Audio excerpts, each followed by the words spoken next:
Very good afternoon to all brothers and sisters in the Dhamma. Today is day 3. Our program is supposed to be 1:30 to 3 o'clock. So we will continue with our sharing from the Heart Sutta book. Okay. Sister Manyan and Eng Bee still doing their duty. Oh, come in. I saw Manyan already. Okay, we get Manyan to continue.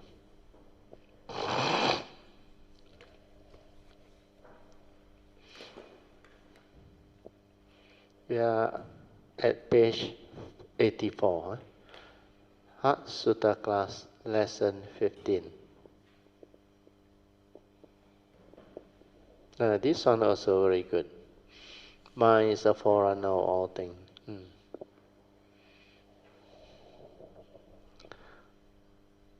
Please listen to this topic, the sharing. It will help you a lot. Or maybe this lesson 15 I will read. After that only Manyan take over. Okay. This one come about because the Buddha always say this under Dhammapada verse 1 and 2. He used the word mano. Mano here means the mundane mind. So when the Buddha said mind is the forerunner of all things, mind is chief. When mind arises, all things arise. So here the mano means mundane mind, the thinking mind. Okay? So, anybody tall enough? Oh, Manyan, you draw for me the 4 circle formation out there. No, just draw 4 round color. So, no need. The top, but I want tall fellow.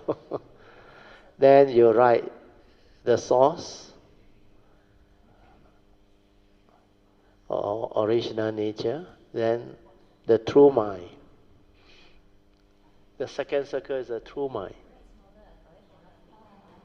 No, you draw the circle smaller, but write the word up there. Then why draw a circle? Draw another circle. Then why leave that source there? Second one smaller. True mind. Draw a circle down there. Bigger lah, so small. No, bigger a bit lah. Okay. Then after that, mundane mind.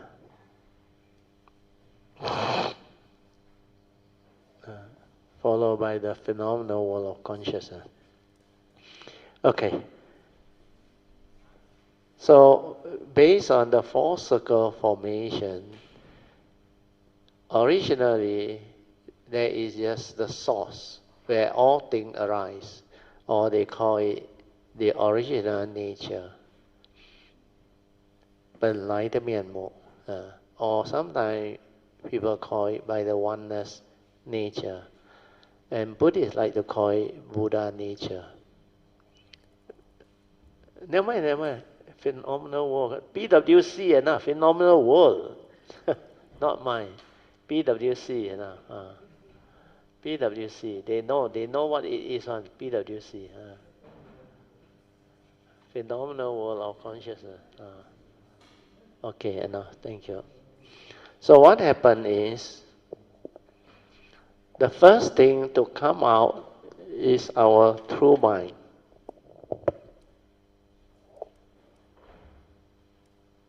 So this one, sometimes they call it the Buddha nature. Buddha nature. Or original nature. Or also oneness nature. Then the first thing to arise from there is the true mind. Our pure awareness nature. Pure awareness nature. Then from here the creation starts. This is where the mundane mind is. The Buddha called this the no. That's why the Buddha say, Dhammapada verse 1 and 2. When these arise, all things arise. From here, creation starts. So this is the phenomenal world of consciousness where the existential world is.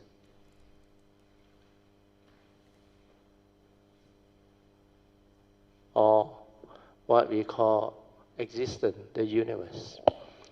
So here is the beginning of creation. Well, this one is the primordial, or what we call the unborn, undying. This one is a nature. It arises first. Then from there, it creates the condition arising world. So this condition arising world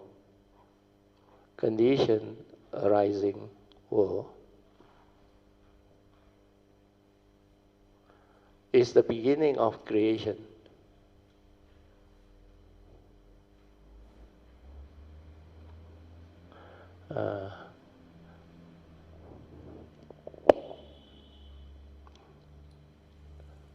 I think I better too small, not enough space. Never mind. I just put the word creation.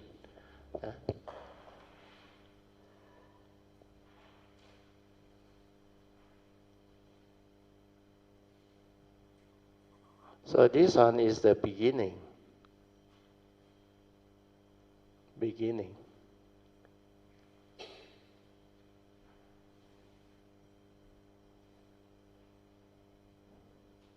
Of creation. That's why mind is the forerunner of all things. Mind is chief. When mind arises, all things arise. Means the phenomenal world of consciousness, the existential world, they arise already. And because of this, at that time, I need to explain the whole thing.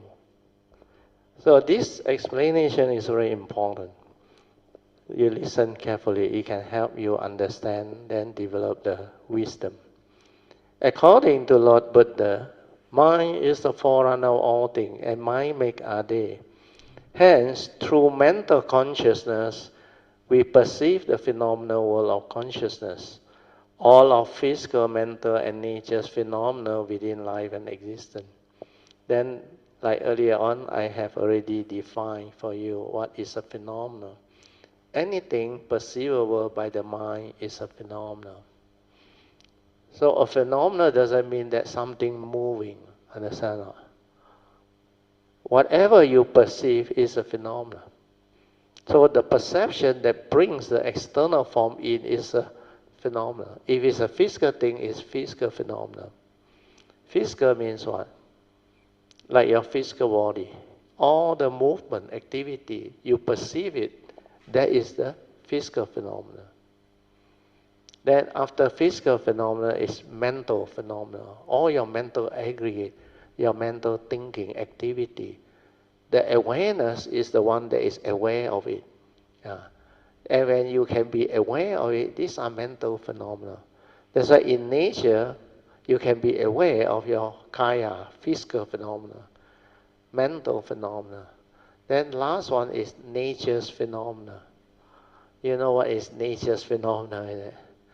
Whatever you can perceive within nature is a phenomena. So what are nature's phenomena? Like all the moving car, the plants, the trees, the weather, the breeze, the wind, the wave. All these are nature's phenomena. So when you can perceive them, in the early days, before I even go into meditation or know about meditation, that time I was only Form 1, Form 2. I like to sit around quiet place, then I observe nature. Then I saw this tree, the leaf, like there is a formation or no. Like everything is flowing or no, moving. It's very funny. At that age, Actually, it was my awareness inside can see. I can see the flow. I didn't think, I just, in fact, that is what specific phenomenal awareness is all about. But I didn't know what it was at that time. The only thing inside tell me, this one is important to you. Then I also know it must be from my past. Yeah, I asked my friend and classmate, they say, what is there to see? Yeah, the tree, the wind. I said, no, that flow, that movement, nature's flow. Then I saw it with awareness actually. Later on when I meditate, then only I understood what that thing is. That's why whatever you study or cultivate from the past, it will manifest. And this is how cultivation can be continued. But if you say it's easy, it's not easy. It's continue over aeons and aeons and aeons and aeons. And who will remember? Even your last life, who are you also, you cannot remember. Then even this life, before you breathe the last breath, especially when you grow old, dementia, a lot of things you do, this life also, you cannot remember already. After you die, you think you stand a chance to remember? Your brain also gone, the memory that goes. Only those activities that you cling onto and hold onto in your memory, like your phobia, the very intense things that happen in life, that you give a lot of meaning to it or emphasis. That one maybe can carry through. That's why you don't worry. The rest you cannot carry through. Karma, the law of karma will carry through for you, good or bad. So understanding this is very important. So what happened was, because of that, when I developed the meditative understanding, I read the Sutra, the Dhammapada verse 1 and 2, 21 day, 2 day, 3, 183, of all the Dhammapada verses, I only interested in this few. Yeah, I can select, and I know these are the important ones. That's why I only teach that in the initial phase, especially the advice of the Buddha, Dhammapada verse 183. Sabha papasa akaranang kusalesa upasampadan sachitta pariyotapadang etang buddhana sasana. Then when I saw the teaching, I realized they are all connected. It's only one teaching. I can link them all together. So from this phrase, mind is the forerunner of all things, I link everything. I read on. Contemplative wisdom can arise when you silence your mind to reflect. Silencing your mind means what? Kaya viveka, understand? To develop the calm mind, the tranquil mind, which is creative. To reflect, contemplate, and inquire into the Dhamma as taught by the Buddha. Be aware and mindful of all physical, mental, and nature's phenomena within your daily life. So I have explained to you what is physical phenomena. Yeah? That's why in the retreat, everything you do, aware. Your kaya is always with you. Moving, turning, stretching, bending, looking forward, whatever, all kaya. Then whatever you perceive outside is mental phenomena. So when you perceive it, the awareness is a specific phenomenal awareness. Or you stay in the nature without a center, this spacious awareness can see all. That's why I call it spacious awareness without a center. But it does not stay somewhere, understand? Center means the place you rest your mind, understand? Like you want to perceive the Buddha image or the great being's image, what you do? You need to focus there, shrink your awareness to be there, then you perceive it there. So the spacious awareness, you still stay at the awareness nature there. But that one is not a center, that is a nature, aware. That's why that one can see everything. That's why I told you when I transformed in 1989, I look at everything differently. The TV also, the pixel, the movement, no matter how far my nature is with it. Then just Alicia, they all describe one, Adeline described, and some even posing, they all describe. That clarity that arises, like Adeline say, is like the whole thing become clear. Everything, like harmony collected. Because there is nature, understand? Then when the awareness perceive it, it's a lot of harmony on. Well, that nature got no negativity on. It got no word, no concern. It's just sitting as they are. That nature just observe. That's why the silent observation of what is the reality. And when you can be with the moment in life, you can observe and realize the pristine beauty and wonders of all phenomena. Everything, even a dead tree, a foul thing. When we perceive, we try to use our memory, views, opinion, conditioning, and knowledge to describe it. Then we develop like a desire. Oh, this one is smelly, foul, the drain, and all those things. Why must you do that? That is the way of normal putujana or living being that is not with the understanding or the Dhamma understanding. So if you do that, you stir your mind, you react. But when you are with the awareness, there is no movement at all. That nature observe, that nature flow with everything. That's why it's like there is no stress, nothing. Everything is so beautiful. Smooth sailing, you understand? Like nothing to obstruct you, nothing to interfere, nothing to like come in and comment and do all those funny things. It's just that nature in great harmony that is able to be aware of all phenomena. And when you can do that, there is specific phenomenal awareness. And this is what I coined out. Last time I cannot find a word to describe it. Then I call it specific phenomenal. Then later on, spacious awareness without a center also, I come out with the word. Because there is no word. And there's nobody right about all this. So understanding all this is very important. So I will move on. Be aware and mindful of all physical, mental, and nature's phenomena within your daily life.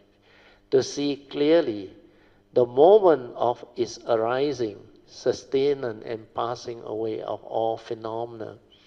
To realize the penetrative wisdom born of bhavana, maya, panya, cultivation, or the cultivation of the four foundations of mindfulness.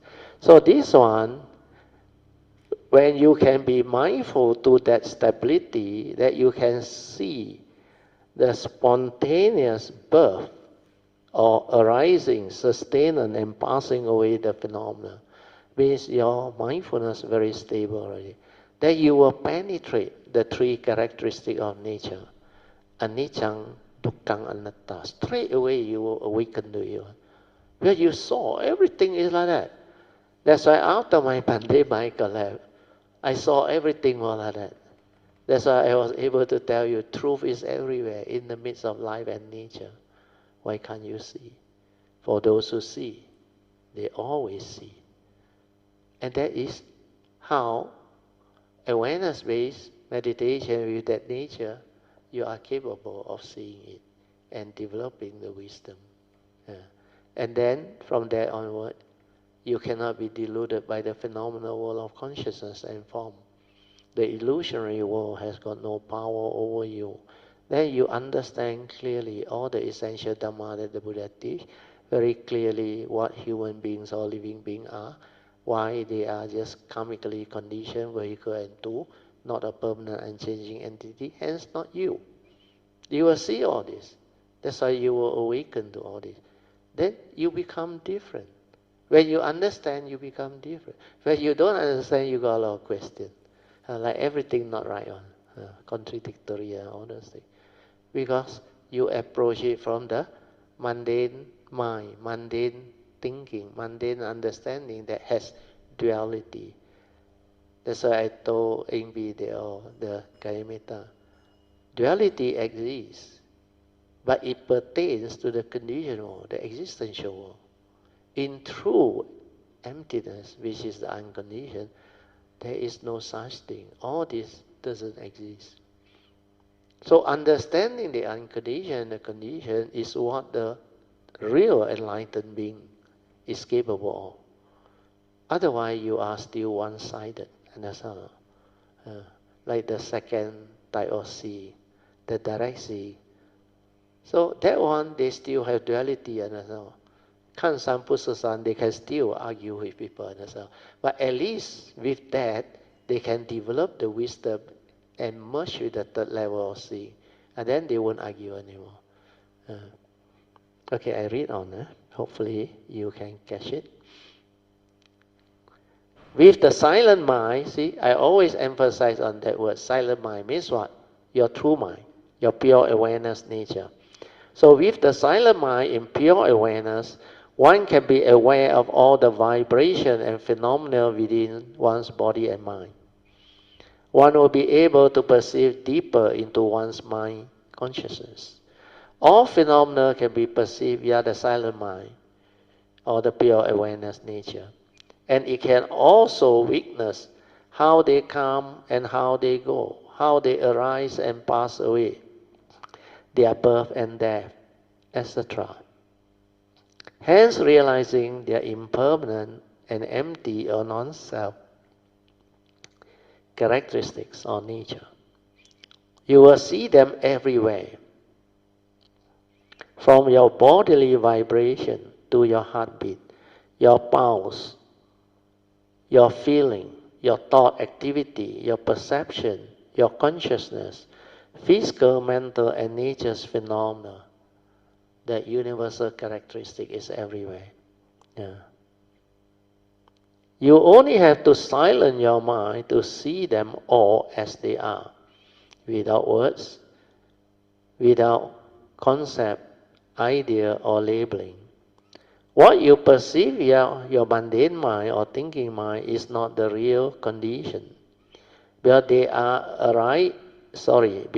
arises via thought, which is respond to memory, and the content of consciousness is egoic, because thought is limited. The reality of pure perception, which is before the knowing, is very different. That's why mundane seeing and mundane consciousness is not the true mind. It's direct seeing. The pure perception, to see things as they are very different. That's why you must develop the stability or awareness within to understand this word. Otherwise, it becomes a knowledge, and you find it very difficult to understand. That's why train your mind. Develop heedfulness leading to what they call stability or awareness within, so that you can stay with your true mind.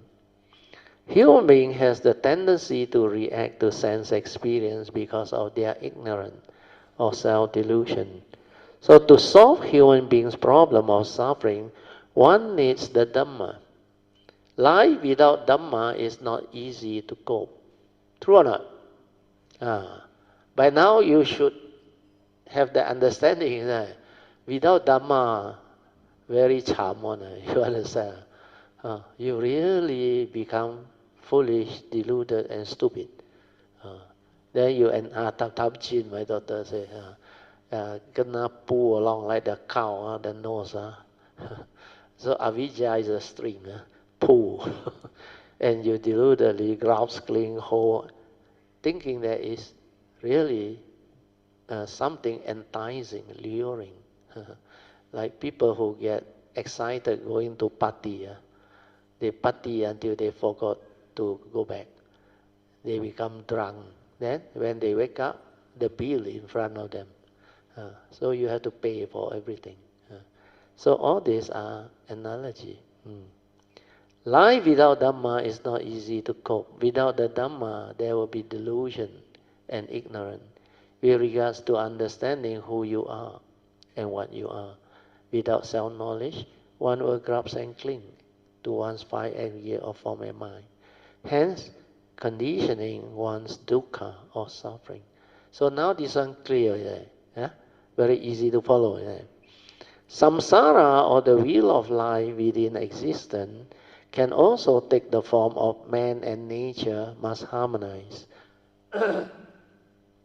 And there are five universal laws or order that governs nature.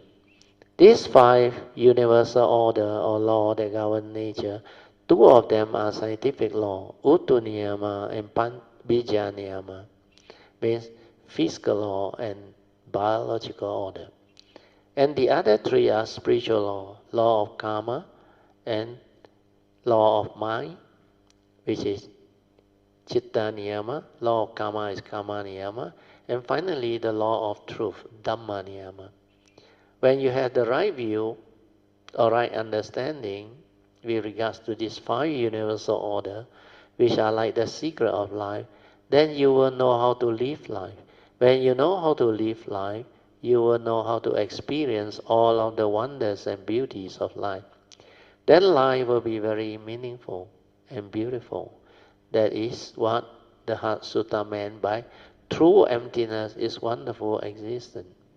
So understanding the three right view with regards to law of karma, the Four Noble Truths, and the law of dependent origination or paticca samuppada is very important, where it can transform you and it can transform your understanding of the Dhamma to enable you to live the noble life. So the spiritual law of truth is the Four Noble Truths, because the rest are spin-off from that. Then the paticca samuppada is the law of mind, how you function as a human being under Chitta Niyama. Then thought is limited and egoic, hence it cannot free you. True mind is only pure awareness without thought. As such, it can see things as they are without the conditioning. One will come to understand clearly that in the seeing, there is only the seeing consciousness, no one to see. That is before the knowing and before the delusion or Sakkaya Ditthi carries through to condition you into grasping and clinging onto what you see. Means that's how you stir your mind. Your craving or reactive mental intention is due to your habitual tendency, born of wrong thought. Okay? This is very important. Right? When you understand this, you will know how to cultivate. Then you become different. Next part, understanding thought and consciousness. Once you input the content of consciousness into the awareness, means the shrunken space, the awareness, then you input the content, it becomes a thought. So this is how thought comes to be. Means that shrink consciousness plus its content. So I read again. Once you input the content of consciousness into our awareness for you to perceive, then consciousness becomes the thought. That's why I put there. Thought is that vijnana plus its content. That's why it becomes nama-rupa. Initially, before the knowing or the arising of thought, there is just this spacious awareness. This is where I describe it. The moment you focus on something, you input the content of consciousness, then that small space, that consciousness becomes restricted or limited and become a thought. Take for example, see. Initially, in the seeing, there is only the seeing consciousness and no one to see. But the moment you are preoccupied with what you see and within, and without the wisdom, yoniso manasikara at the moment of sense experience, then the egoic mind, born of Sakkaya Ditthi or wrong view, with regards to the self or atta, has already arisen, causing you to grasp and cling onto what you see. Then your habitual tendency or like and dislike, pleasant and unpleasant, will arise to condition your mental hindrance of mind to arise. That's how you get into trouble. Then why did Krishnamurti, J. Krishnamurti say thought is limited? I already explained. You need to shrink your spacious awareness to the place you want to focus, understand, or perceive. And within that small space, you input the content and it become a thought. So how can thought be spacious and unlimited? That's why it's, spacious and like infinite. That's why within the small space is limited. Why? When you have that thought, you are preoccupied with the content that you introduce it. So whatever within the thought, maybe you can get yourself excited over it or become very important to you. But that is limited to the small content inside there. Outside of that thought, you're never aware. You never involve at all. Then how can you have that type of wisdom which is of the totality, where you see only that limited space, understand? And you are preoccupied and lost inside that. That's why that becomes your egoic mind. And you think that is you, then like earlier on morning we explained, oh, that one, like to you, a lot of meaning, You grasp, cling, give meaning, get angry, emotional, blame here, blame there. How can God be so unfair? Why must this happen? And today, Sui An sent a video. I don't know you all received or not. Maybe later on they send to the annual retreat website. That one, Sui An say, karma, like Devadatta, but different. It's karma, but not Devadatta. Devadatta, the ground opened out, he went down straight away. This one is a manhole, DBKL manhole. Masjid India there. I think some of you must have received. Still not found, yes. I ask you a question. According to the newspaper, the family, the father, the husband, and the son brought the mother to visit Malaysia for 2 months now. Tomorrow they are flying off. And today, of all the timing, the mother walked together with them. Exactly at the turn of the mother, at that point, he was standing in the center of the collapsed sinkhole. The whole thing just went down. You ask yourself, what is the probability? Like my daughter came to know, this is not by chance. That's not. So many things and conditions must fall into place for it to happen now. If it's not because of karmic conditioning from the past, this thing cannot happen.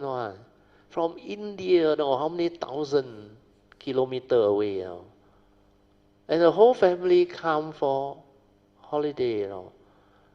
And when they cannot find the mother, I mean, you really pity the son. The son cried, actually, and seek help to look for the mother. Then the husband also was very sad. So the son said this, I didn't bring my mother to Malaysia to allow her to end up like that. Understand? But who can understand karma? And you tell them karma, they cannot accept. They are already so bitter. Understand? So these are the first noble truth reality. Separation. Understand? When there is separation, dukkha will arise. And this is what dukkha is. You attach with your mother, your wife, spouse. Then for Malaysian government also, tourism, the image is very bad now. Then DBK also panic now because their project now. They were repairing something, their manhole. But sinkhole, unless you are an engineer, especially civil engineer, you cannot understand it. Yeah. I witnessed a lot and I saved a lot. Total collapse. Last time the place I worked, university, there was a bridge. at the abutment there, adjacent to the bridge, the whole of that 30 feet by 20 feet, or 20 over feet, the whole sinkhole collapsed inside there. Yeah. And luckily no car, because it was middle of the night, then before dawn. Then when that thing happened, the whole university panicked. They said die already. Because that was the only ring road to link University Malaya to all the colleges and faculty. And I was on leave. They had to wait for me to come back from my leave, which is 2 days later. Then I have a look. Wow, they call emergency meeting. My vice chancellor, deputy vice chancellor, my boss, all there.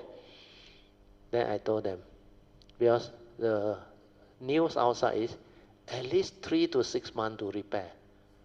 Because they say, pretty sure, you think so easy. Then I look at it, I told the vice chancellor, deputy, I said, you trust me, I will call an urgent contract. I can repair it in 1 week. They were shocked. Nobody believed me. But I did it in less than 1 week, 6 days. I finished everything. And everything back to normal.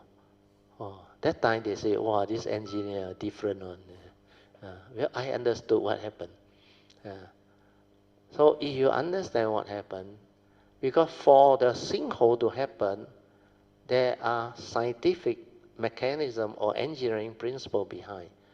So the abutment there, down there, they didn't seal it properly, There are a lot of this fine sand or earth, they have already been washed out over a long period, and nobody knew. And that time, luckily, it was raining. So what happened was, the loss of fine down there slowly already drained out. It actually haven't reached the stage where the pavement will collapse out, because the pavement is quite thick.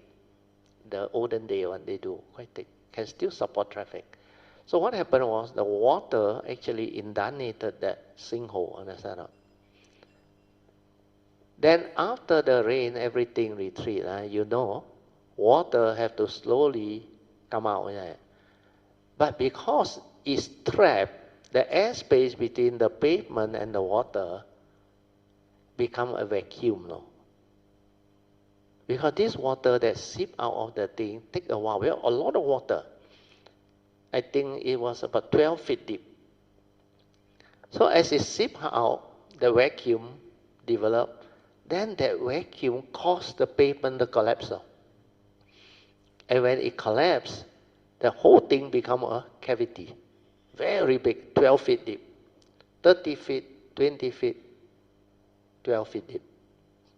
That's why everybody panicked. So what I did is I checked. Yeah, I called a tender. I asked them to seal all the whatever opening and the abutment there. Then pour concrete. Before concrete, I don't want to use so much. I put in big boulders and rock. Then I put in some reinforcement. Then I seal it up. And then after that, I know no more problem really. Now, I resigned from the university, I think, 30 years already, I think. 30 years, I think. Easily, 30 over years. I left the university in 1989. 35 years. Still standing. Very good. What I repair. So no more problem. So when you understand, you solve it very fast. No more problem. And they thought it's going to cost them a few $100,000. You know how much I did here? You make a guess. Less than that. 7,500. I repaired the whole thing. Everybody look at me.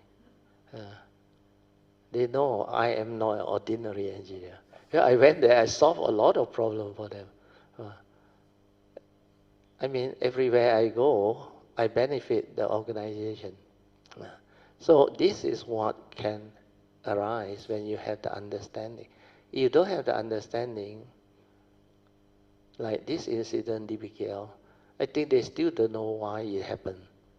To me, if it's a concrete manhole, the cover must be concrete one.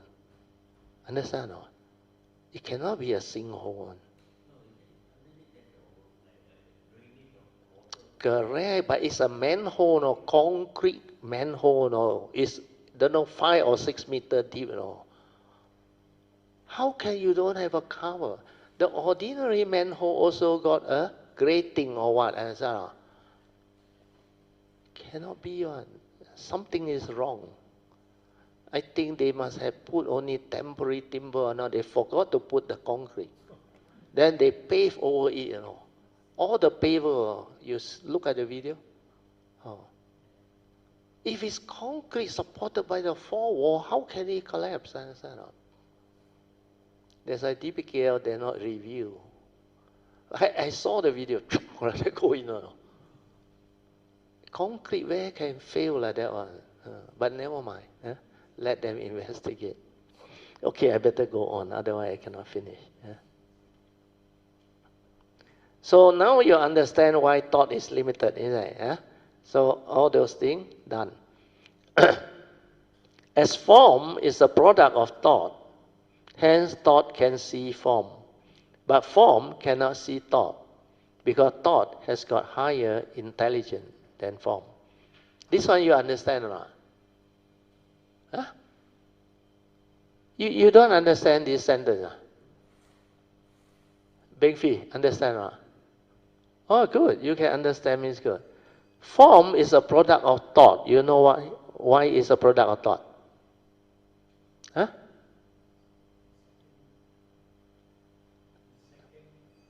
The second aspect of the 5 aggregate. That one got intelligence. That one is clever. Technical knowledge. Like this table. Is it a product of thought? The raw material, the carpenter has the brain and the thought and the skill, and he do, understand? Yeah. And the planet, everything, like I told you, initially was energy. Then E equals mc square, Einstein realized, can release a lot of energy. And these are all trapped energy, understand? After the Big Bang. The cosmic does everything, then they come together and form the planet. That's why our center planet, Earth, the molten core hasn't cooled down, understand? It's still moving inside there. That's why sometimes release pressure, earthquake, there are fault line cracked, all those things. And these are nature's phenomena. So when you understand all this, then you know, form is a product of thought. Why? Thought got higher intelligence. That's why our thought can see form, understand or not? Can you understand or not? Then now I ask you, awareness can see thought. Can thought see awareness? Cannot, is it? What does it mean? Awareness got higher wisdom than thought, isn't it? It's a product of thought, understand or not? From this true mind, the pure awareness, PA, I better put a bracket here, PA. TM stroke PA. So this pure awareness can see the manifestation of mundane mind. That's all. Because it was created from here. That's why this one got higher wisdom or intelligence than thought. That's why thought is limited. That's why thought cannot see awareness. Understand? But awareness can be aware of thought. So now, knowing this, you know why the existential world is like that. So actually, you have a nature inside which is so much higher than thought, no? But you don't know. You like to come here and get yourself entangled, then bully. And you still think this is life. Understand? This is paradise. Understand? When you're young, you got money, maybe it's paradise. But sooner or later, like the Buddha said, you confront the reality, age, sickness, and death, separation, then you become miserable. Understand? Because you don't understand this is not you. You deludedly grasp and cling. Okay? Okay, now Manyuan, you can continue.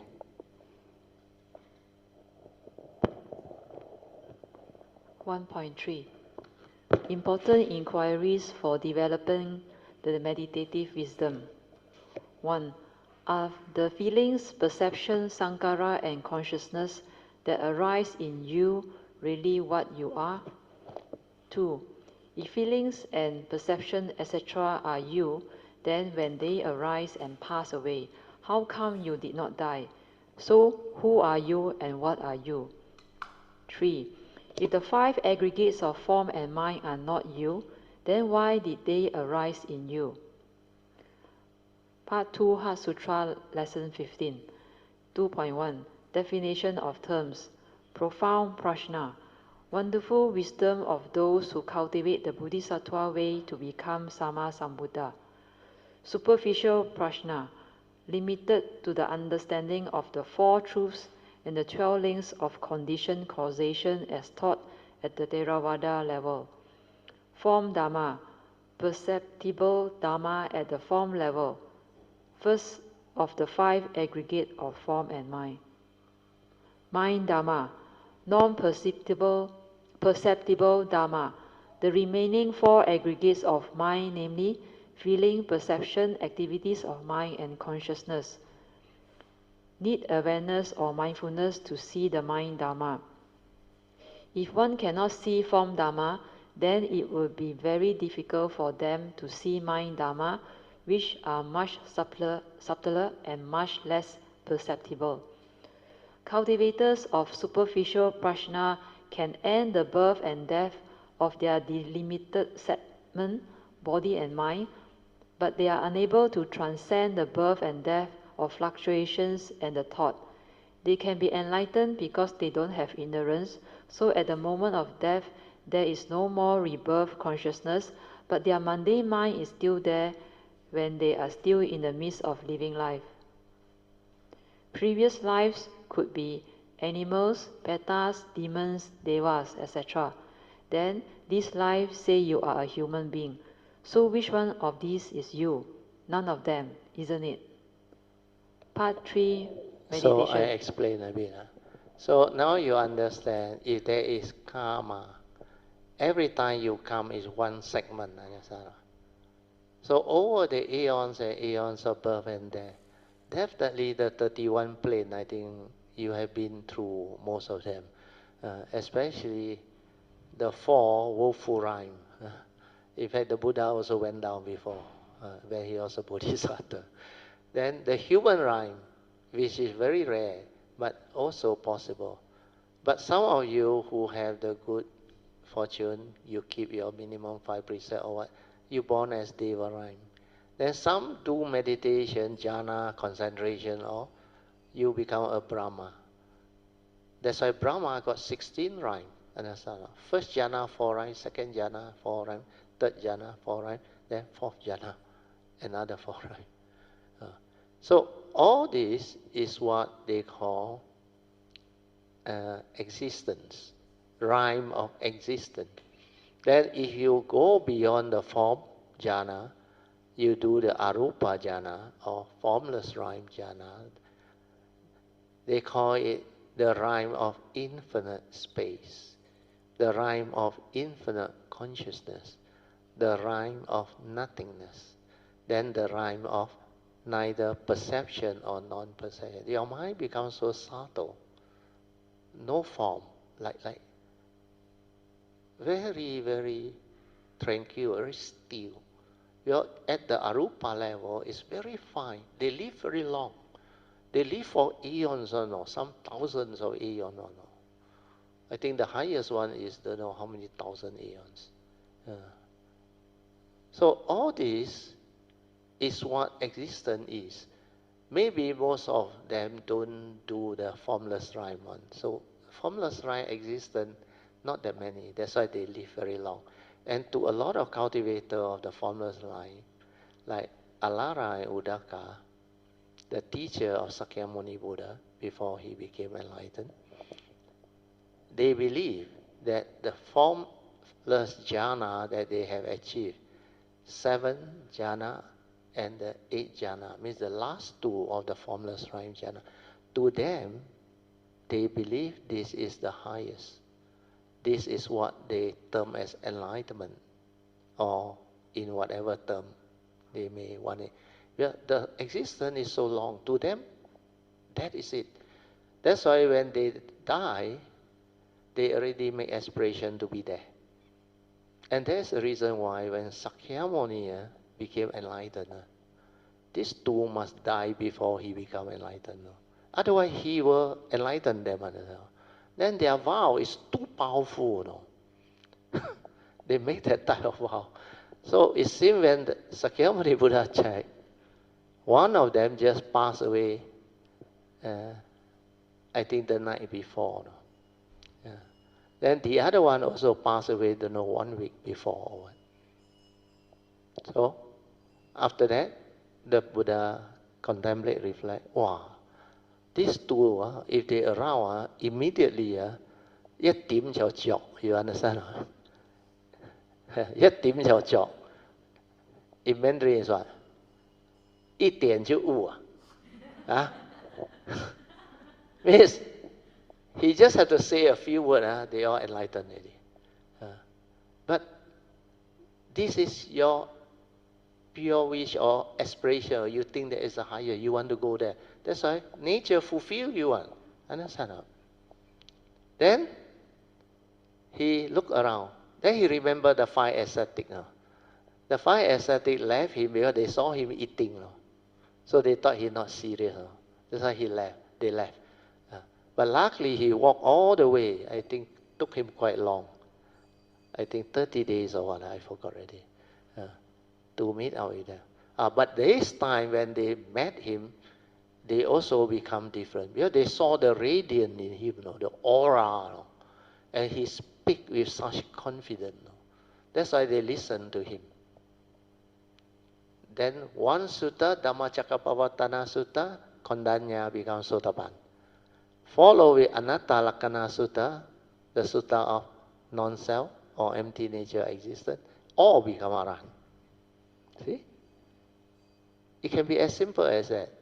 And during that time, the 5 ascetics sitting down there and listen to him, you think they meditate? They didn't meditate yet, but they listen attentively. Because they have faith in him.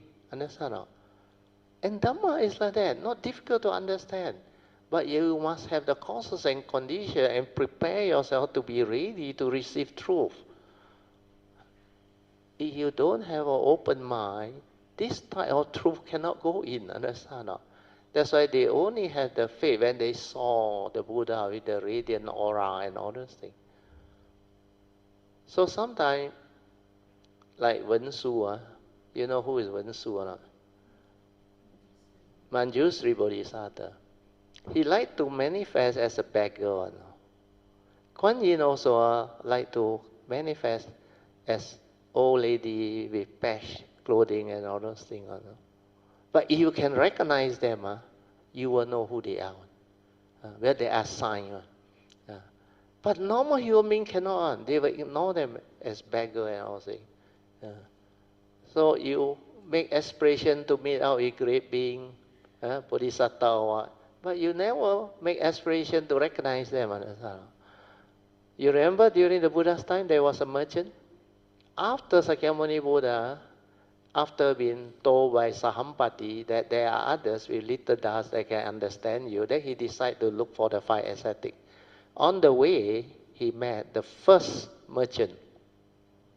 That merchant looked at him, wow, aura, everything fantastic, so excited and interested. He must have made aspiration to meet out with the Sammasambuddha. Then what happened is, he went and asked the Buddha, I saw your aura. May I know who is your teacher? They are more interested in his teacher, thinking that if he met his teacher, he can become like Sakyamuni. You understand? The Buddha in front, he don't want to meet. He want to meet Alara and Uddaka. But the Buddha at that time cannot lie. He said, I got no teacher. wow, the karmic obstruction hit. No? The moment he say got no teacher, the wrong thought come in. No? Such an arrogant guy cannot be the real one. And he walk away. No? Make aspiration to meet all his Sama Sambuddha, and he just walk away like that because of one wrong thought. Just because the Buddha at that time answer, I got no teacher. But his enlightenment, no teacher. He realized it himself. And he never lied. Lost. So, in life, a lot of things you cannot understand. Right? Like just now, the Sunday school teacher, in the meditation I told you, the noise up there, they're supposed to be up there. No reason for them to come down to the kitchen area. Then I saw one group of them, their nature very funny, very beautiful. The kids were very sincere, and their feature, you can know. The two Sunday school teacher, lady teacher, also same one. Immediately my nature rejoiced. Then I make the pure wish. This nature vow to take them all across when the time comes. Thế một tí phát tạt là đấy. Because this nature cannot choose. It see the condition, it manifests. So a lot of things in life about the Dhamma, before you have the understanding, please have an open mind, be humble, cultivate Noble Eightfold Path. Then you don't have any wrong thought, wrong view. Don't perceive the situation with negativity and get into trouble. Accept the reality. Understand? Then do not arise any negative thought. Whatever that is beyond you, have an open mind. Then nothing will go wrong. Otherwise, the nature's law, they operate on their own. Like Sakyamuni Buddha, you think he's not compassionate enough to help the merchant. But as you all know, there is a Mahayana saying that there are three types of people that the Buddha cannot help. You know who are they? The first one, 无缘人, no affinity one, 不可度. Then the one that hold on to their view rigidly one also cannot. Then when there is no condition, the karmic obstruction also cannot. So all this is what you should understand. That's why when you avoid all this, then there is what they call condition for you to meet out with it. Like the Sunday school children. Actually, they also don't know that they have strike such a, what they call fatal. Jackpot, yeah, the correct word is jackpot. And the Sunday school teacher also don't know. But Yin Yan is like that one now. Yin Yan He He, when the time comes, once a year only we come here for our annual retreat. And out of that 8 days, only one Sunday, You understand? And that Sunday is today. And they happen to be here. For so many years, I haven't seen the Sunday school children come down. But how come this batch come down? And you look at their feature, if you all have been observant, you can see one. They are not like ordinary kids one. And the two Sunday school teachers like to teach them. I saw the joy, and very patient. So, this is what Dhamma is. So when you have that nature to understand all this, then you embrace everything and you just rejoice because there are causes and conditions for it to manifest. So now you can understand. Yeah? Okay, you continue. Yeah. Part 3, Meditation, 3.1, Post-Retreat Sharing. 2nd to 8 August 2012 Meditation Retreat at Chempaka Buddhist Lodge, conducted by Ajahn Achalo. Conditions are very conducive and the retreat was very well received by all. It had also benefited so many of them in so many ways. This was made possible because of the continuity of mindfulness, bhavana and great wholesomeness expressed by all throughout the retreat, and it had also resulted in such good conditions for many of the participants to experience rather good meditative states and development of their 5 spiritual faculties. The conditions during the retreat are very conducive for good bhavana and wholesomeness training to set the base for our past cultivation to connect back to us, thus helping to speed up our cultivation. Every day we chant, take refuge, renew our precepts, pay reverential salutation, maintaining quietness, do sitting and walking meditation and mindfulness bhavana, followed by listening to the Dhamma, straightening of our views, share merits, transfer and dedication of merits, offering and receiving of dana, radiating metta, Dhamma discussion and meditation reporting, followed by Q&A, calm Dhamma sharing, etc. All these are very, very wholesome and meritorious in nature, and together with the non-humans, our collective group consciousness had created a very conducive environment, which was charged with a lot of very good meditative and wholesomeness energies to benefit so many of us, including all those who had one way or other contributed to the success of this wonderful retreat. This type of retreat is more intense and useful, hence the 5 spiritual faculties and the mind can develop very much faster. It will encourage and motivate many of the participants who have benefited from it to diligently determine to continue their post-retreat cultivation. Do not be complacent, otherwise one will lose this good state of trained mind within a very short span of post-retreat heedless living again. The ability to maintain and continue this good momentum of post-retreat cultivation by integrating it into our daily life is very important. The momentum of continuous post-retreat devotional, bhavana and mindfulness training while having a very good and disciplined daily religious routine and daily awareness mindfulness training are equally important.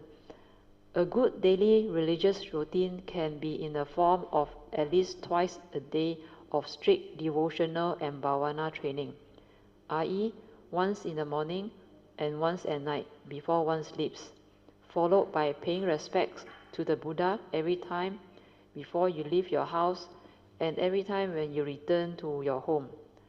Maintain awareness of all your bodily actions and movements within the present moment to cultivate your daily mindfulness until it is very stable. This training of mind in Kaya Nupassana is to slow down your heedless habitual thinking mind and not your actions and movements. Every movement of awareness or sati will help you to break the momentum of your heedless habitual thinking, thus enabling you to stabilize your daily mindfulness training. This one I had to explain a bit.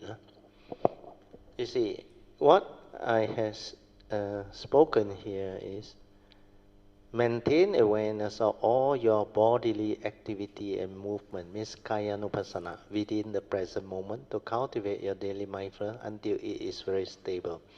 So this training of the mind in Kayanupassana is to slow down your habitual thinking. So slowing down the habitual thinking is not easy. But not the action and movement. Action and movement can be normal because you have to live in the condition of the real world. Real world, everything cannot become very slow. If everything become very slow, I tell you, a lot of things will go wrong. Like you eat that time, they say eat mindfully. Eating, chewing, swallowing. You work for a company or somebody, and you go and do this, you think you got time. Your lunch break is only at the most 1 hour or 1.5 hours. You have to drive there, you have to order, sometimes you have to wait. Then you eat like that, people look at you and you become very odd. Then not only that, Everything got intention, intention to eat, intention to stand, intention to walk, intention to do things. Find out for yourself, don't be gullible. You think everything also got intention. When you wake up that time, you got intention to wake up or not? Huh? You got intention to wake up? Don't have that. Then how you go to the toilet? Your bladder call, you think you got intention to do all these things. By the time you finish all the noting and the intention, the pee also come out already. Understand? So please find out for yourself. When you aware, you will understand. You no need to note the intention. When the Buddha talked about the evil roots of greed, hatred, that is to see the evil root in your intention behind you do things. Understand? Not every action, every movement. The Buddha never say note the intention. No. The Buddha say everything you do aware. Finish. Understand? So don't be gullible. So when people tell you something, find out for yourself. Of course, have an open mind is very good. But don't be gullible, understand? When you find out already, you realize this one doesn't match, you just let things be. I also started by exposing myself to the so-called vipassana everything. But I cannot do one. I go in, I didn't even really try. I look at it, then I realize this is not what I understand and want to do. So I just naturally relax. Then I fall into anapanasati by itself. Means from past life. Then the anapanasati just comes. Nobody even teach me what is anapanasati. But the breathing just happened. Like I share with you all. I heard the talk from the late Chief Reverend K. Sri Damandara, first day at the university. Then he pointed towards the brain here. He said, look inside. I don't know how to meditate. First time I went back, I said, to me it's like half an hour, but I have been sitting there 4 hours. And I went into the formless drive. Then how you explain all this? Then when I see that, I know how to go into anapanasati. Nobody told me that. Talk also never mentioned anapanasati. Then how did all this happen? So all this is like meant to be. So whatever that is familiar to you from your past will surface. Then you check. If this is the correct way and can help you develop the understanding, then make use of it. If not, please have an open mind to listen attentively, then understand, then give it a try. You got nothing to lose. If it doesn't work, maybe you wasted some time, but it does not harm you. That's why the Buddha told the Kalamas. The Kalamas are a group of people during the Buddha's time. So many religious teachers came and passed. Then one day they heard Sakyamuni Buddha, fully enlightened, is here. So they intend sincerely to ask Sakyamuni. He said, how do we know which is the correct teaching? Sakyamuni very good. He said, first thing first, don't believe anything that is spoken, even by me, or any great religious teacher, or anybody tell you is from the scripture or what. Whatever they tell you to do, ask yourself 2 questions. If I do, I follow, does it harm me? Does it harm others? If it does not harm you, does not harm others, give it a try. No karmic implication, does not bring about any karmic negativity. So no harm. And if it really works, well and good, blessing.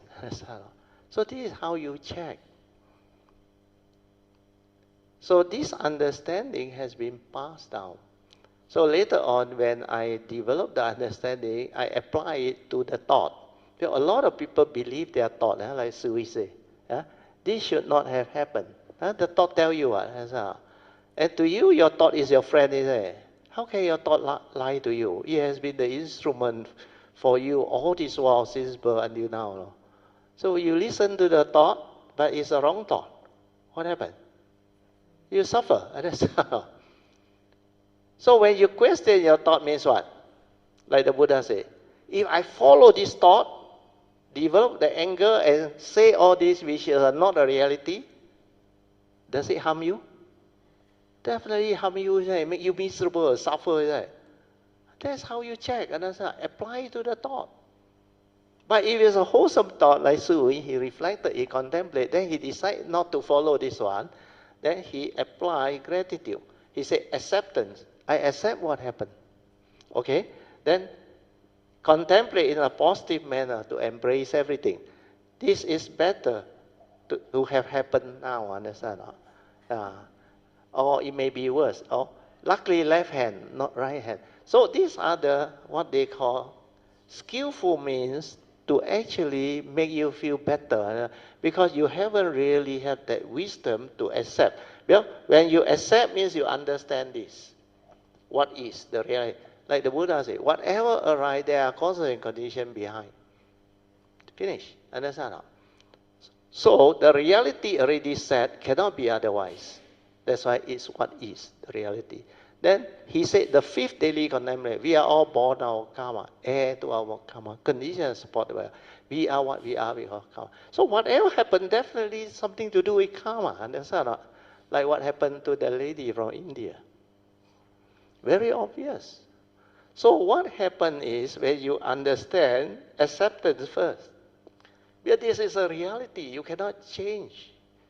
Condition like that, things will like that. And when you accept, you don't react, you don't develop anger, don't blame, don't do all the foolish thing that thought tell you, understand? And then, all the right thought become your virtue, understand? No negativity. That's why this one doesn't harm you. Practice it, understand? Cultivate it, use it. Humility, respect, honesty, sincerity. Yeah. 吃啊，还没有好。Better go. Yeah. Just in case you need a jab. Let us read metta for Yun Chan. Fast recovery. Sadhu, sadhu, sadhu. Okay, we can continue now.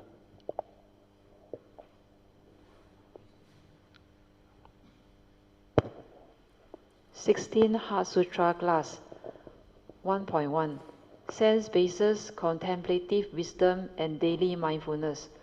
The 6 internal sense bases are our 5 physical sense bases and our 1 mind base, and the 6 external sense bases are their respective 6 sense data, objects like color, shapes and forms for the eye, vibrations, sound, music, noise, etc. for ear, etc. Upon contact of mind, their respective sense door consciousness comes to be. And like the physics laboratory experiment of the light bulb, the switch and the battery, upon contact, the light bulb lights up naturally.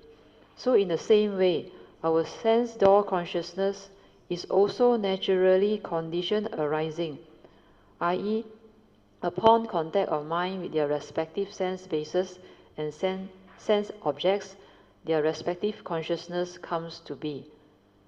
Contemplative wisdom refers to the second turning wisdom called Citta Maya Panya, whereas the meditative or bhavana type developed via cultivation of the 4 foundations of mindfulness refers to the third turning wisdom called Bhavana Maya Panya. Wisdom is always linked to harmony. This is the reason why the wise ones are always in harmony and at peace with all things, no matter what happens. Sensual desire and ill will are the first 2 hindrances of the mind that will always arise when one reacts to one's sense experiences without wisdom. Reactions or steering of mind also imply disharmony via wanting things our way. Memory is useful for remembering one's house address, name and bank account and signature, etc., but not for grasping, clinging, and holding on our unhappy, sad, and fearful memories of our psychological hurts and emotional past, etc. These scars of memories must not be clung onto, otherwise They can condition one's sadness, grief, sorrow and lamentation, fear, insecurities, unhappy emotions, etc. Memory should be left in the brain as it is like the ROM and RAM in the computer, i.e. we do not cling onto it but only access it when we need to make use of it. Okay, I explain a bit. ROM, if you are not IT, maybe you don't know. Read only memory, understand? Then RAM is random access memory. That's why your brain, you know, is like a computer, similar. A lot of data inside there, understand? That is your accumulated memory, where the brain store, accumulate. So, like the computer, that memory should not disturb or dilute the computer. Because the computer got no consciousness. That's why he got all the data there. But how come he compute so fast? Because they got RAM, random access memory. When they need only, they take out. Understand? And they take out, all these are mechanical memory. Because they don't have emotion. Do you realize? They don't have psychological thought process. That's why they got no problem. But human beings are too complicated. Got mundane mind. That's where you go wrong. So when you cling on to all those things, this knowledge destroy you, understand? You know too much. And all this knowing is knowledge, not wisdom. And you act with that knowledge. That's why you become egoic. You argue, you fight. And you create a lot of unnecessary duality to confuse yourself and get yourself entangled and afflicted. So this is the difference. Computer don't have consciousness. That's why they work very fast. And they are very, very good, very straightforward. Yeah. So if we use our brain correctly, it's the same. We only access this mechanical memory when we need it, like to recall who our loved one is, to recall where we stay, our address, our bank signature, our password, and all those things. All these are mechanical memory, nothing to do with your psychological fear, worry, anxiety, sorrow, lament. Well, these are psychological memory. Psychological memory cannot be resolved through thinking, cannot be resolved through analysis via the thought. Well, you need Dhamma, which is beyond thought, to develop the wisdom to free psychological memory. Otherwise, it's just temporary solution. Then later on, it come back. You don't root it out. To root it out, you need wisdom. When you understand, no more problem. When you don't understand, everything is a problem. So now you see. Okay? Continue. True or actual meditation only begins when one's daily mindfulness has stabilized.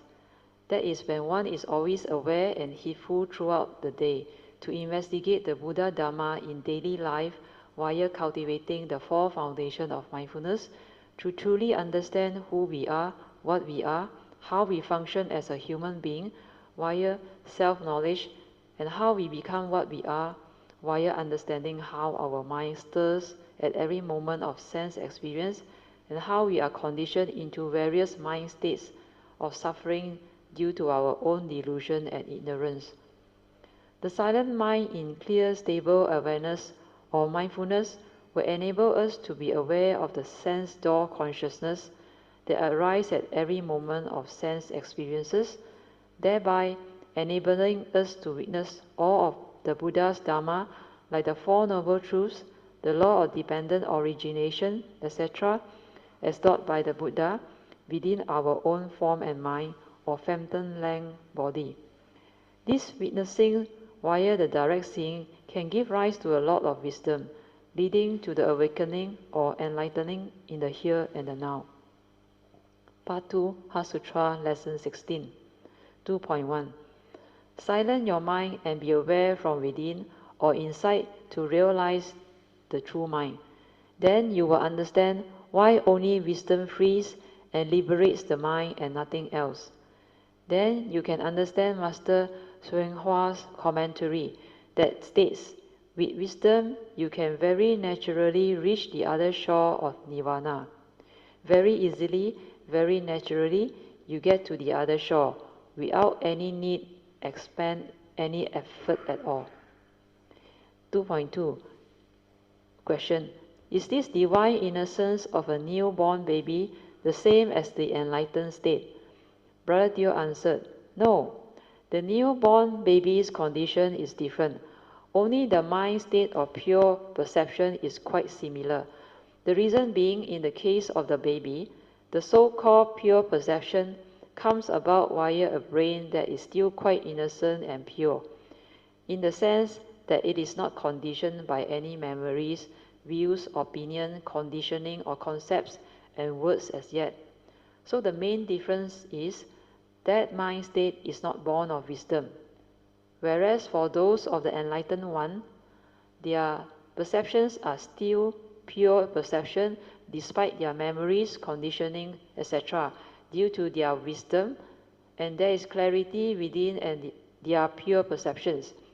That is, they are like a lotus flower, they are still pure and above the lotus pond, even though they originate from the filthy lotus pond below. Part 3 Meditation 3.1 5 Ways to Overcome Unwholesome Thoughts. When one encounters adversities without wisdom, the mind will stir to condition one's unwholesome thoughts and unwholesome emotions. The Buddha teaches 5 ways to overcome all these unwholesome thoughts and emotions that have arisen.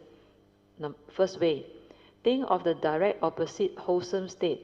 For example, if there is anger, then develop metta, and if there is cruelty, then develop compassion, and if there is fear, develop faith. Second way, think of the consequence of holding onto the unwholesome thought or evil root. If you do not abandon it, then the evil root, which is the root of all evil, will condition you into becoming an evil person. For example, anger can condition one into hatred and violence. An angry person can kill, harm, and abuse others. Third way, just relax and let things be.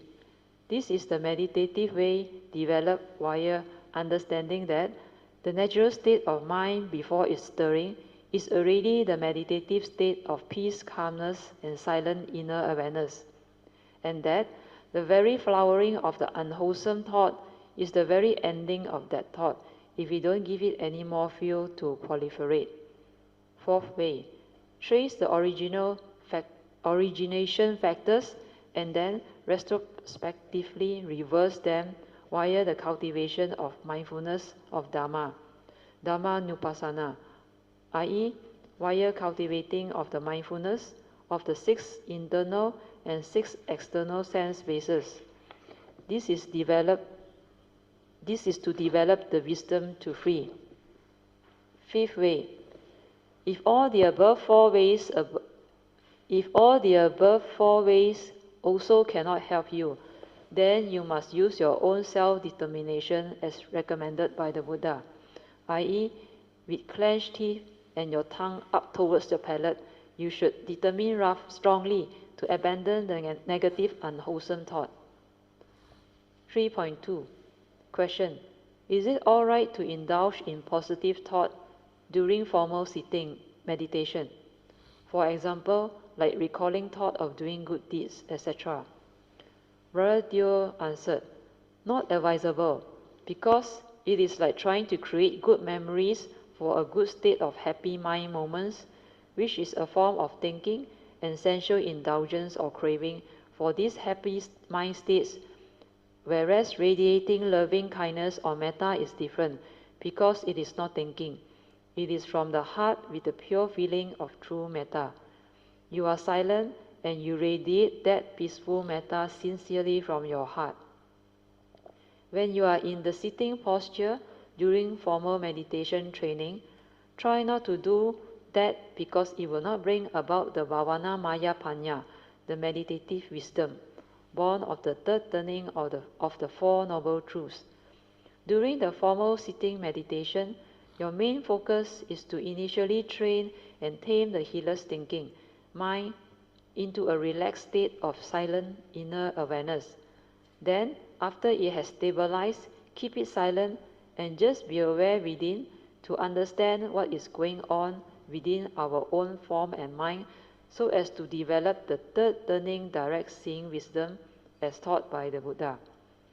Understand that the first and second turnings wisdom are less penetrative than the third turning wisdom, which is born of the direct seeing. Hence, the second turning wisdom via reflection, contemplation, and inquiry into the truth as proclaimed by the Buddha should only be done during normal daily mindfulness training and silent, relaxed, contemplative sessions and moments. Okay. So the alarm has gone past just, I think it's 3 o'clock. So now it's meditation, 1 hour. I will set the alarm. We'll off the light. 3 to 4, we will have our awareness-based meditation. So as usual, try to develop the stability of inner awareness. Then just relax, maintain awareness, and let the mind settle down. Don't do anything. Then you will become quiet, peaceful, and still very easily. If you want to do walking, can take a what they call quiet walk, peaceful quiet walk. Then you will settle down. Then after that, sit or lie down. You can do your walking over that side also. That side, the area is bigger.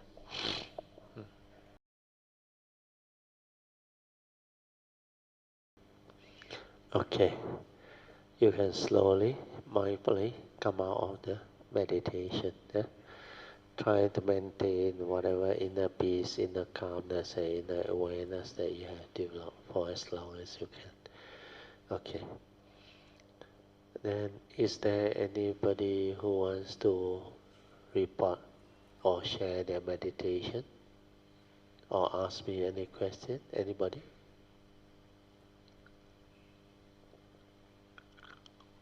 Don't have. Okay, then we continue the sharing. Or Alicia.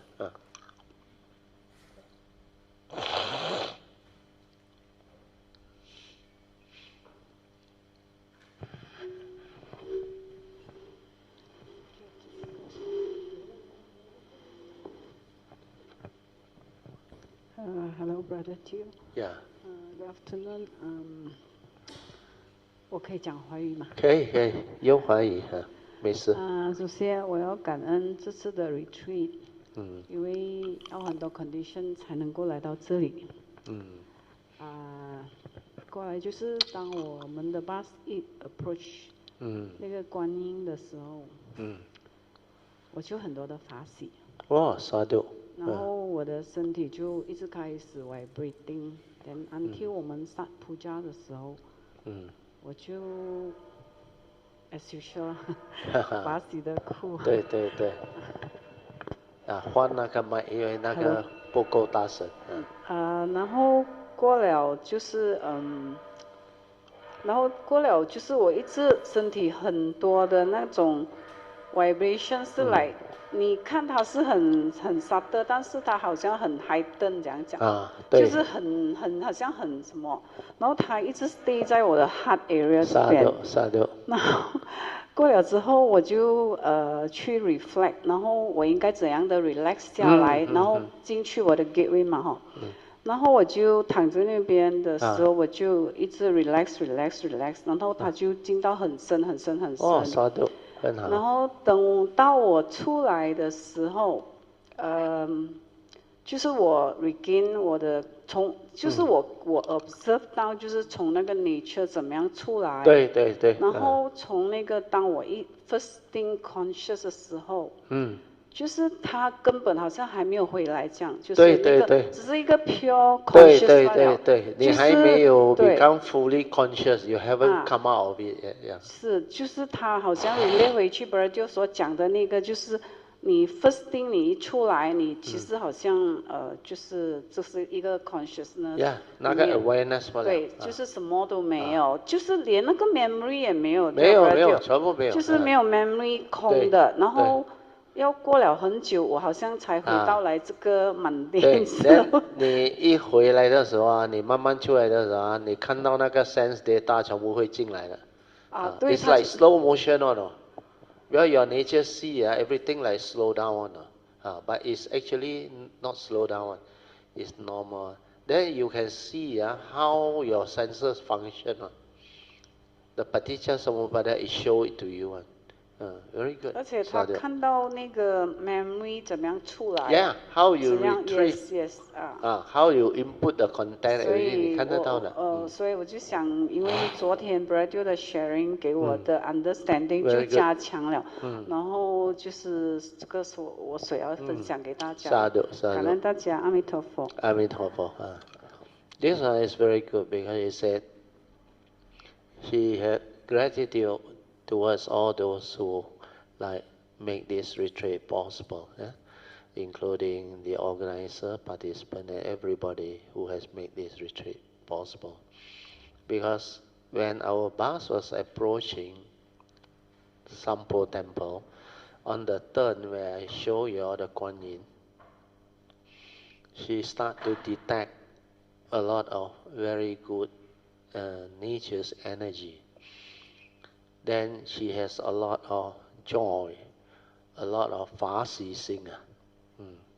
Then the heart there, because she already located the gateway, already know how to go in, all things, the vibration start. Then she find it like very strong, very difficult to like normal relax into it. Initially it's like that, because initially even I went through those phases before. Sometimes the nature's energy, the great being that want to help you, their vibration and energy are very strong, too strong. But don't worry. The key is the full support. Relax. That's why she know. She learned how to relax. Then she was full of gratitude because she decided finally to lie down and do the meditation. We are relaxing. Then she went in deep into that nature. Means the whole Monday mind ceased until the nature went in. Then after that, when it wants to come out, it's like she can understand the four circle formation that I explained. He said the first thing to come out is that pure awareness nature, but he was still deep inside there. So this one, those who went through the thing, they were known. Because after you come out, from here, you come out, you are like not completely outside yet. You are not like a conscious being yet. It's like you are actually, the senses all there already, but you are so deep inside. Then as you come out, normally what happens is, for this to actually arise, you will need the sense data to actually come into contact with your sense bases. Then how the awareness become aware of it. Then how you slowly become conscious back into a form and mind. Then how this form and mind retrieve through the memory, through what they call views, opinion, conditioning, and belief system, and trigger off the consciousness and its content. She will see it on. But because she has the wisdom, so this content of consciousness in the brain that we have has no power over her in the term of understanding. So because of that, those negative tendencies cannot arise. Then you become like, that awareness allow you to understand how the paticca samuppada, the dwelling, how it operates, how it functions. That's why I can see them and I can explain to you that the actual paticca samuppada is moment to moment, multi-dimension. So because of that, later on, she will have a lot of understanding and clarity of how from here come out to here. Then the other possibility is, later on, you go into here, very likely the cessation will keep on happening. The cessation of form and mind, where the pure awareness consciousness also no more. That's why she can say that when she come out to here, the brain got no memory, nothing. Because the consciousness not there yet. Yeah.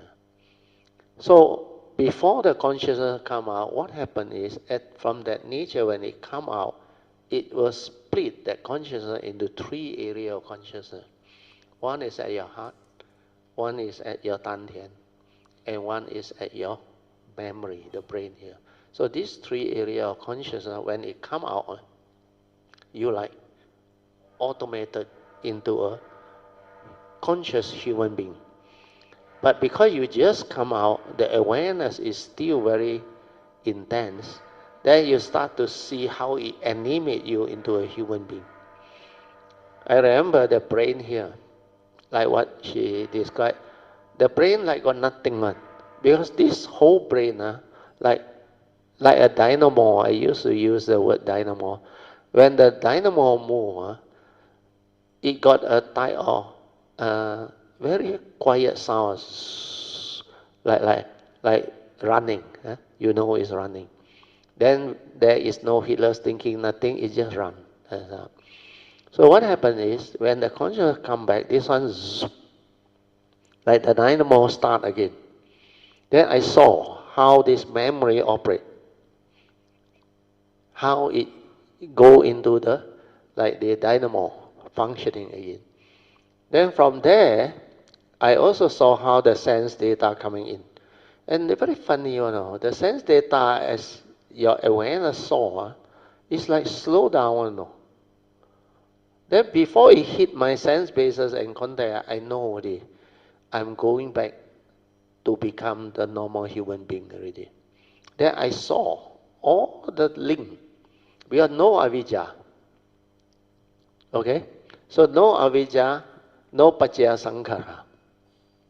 But that sense data coming upon contact, consciousness arise, the pure consciousness. Then from there, you have to perceive things and know things, how I retrieve it from memory and go in. But all the wrong thought, all gone already. The memory got none of all those negative tendencies. That's why I saw the whole thing. Then, pure feeling, no craving. Upon contact, feeling arise. Feeling is pure feeling, cannot move. Because the input, the content, got no negativity. I just perceive. Everything that I need to know, I can know. But no negativity. No fear, nothing. Just the way it is. Until I slowly come out and become a human being again. That is what awareness-based meditation is. We should all rejoice. Sadhu, sadhu, sadhu. That is very good. Anybody else? Otherwise, we continue.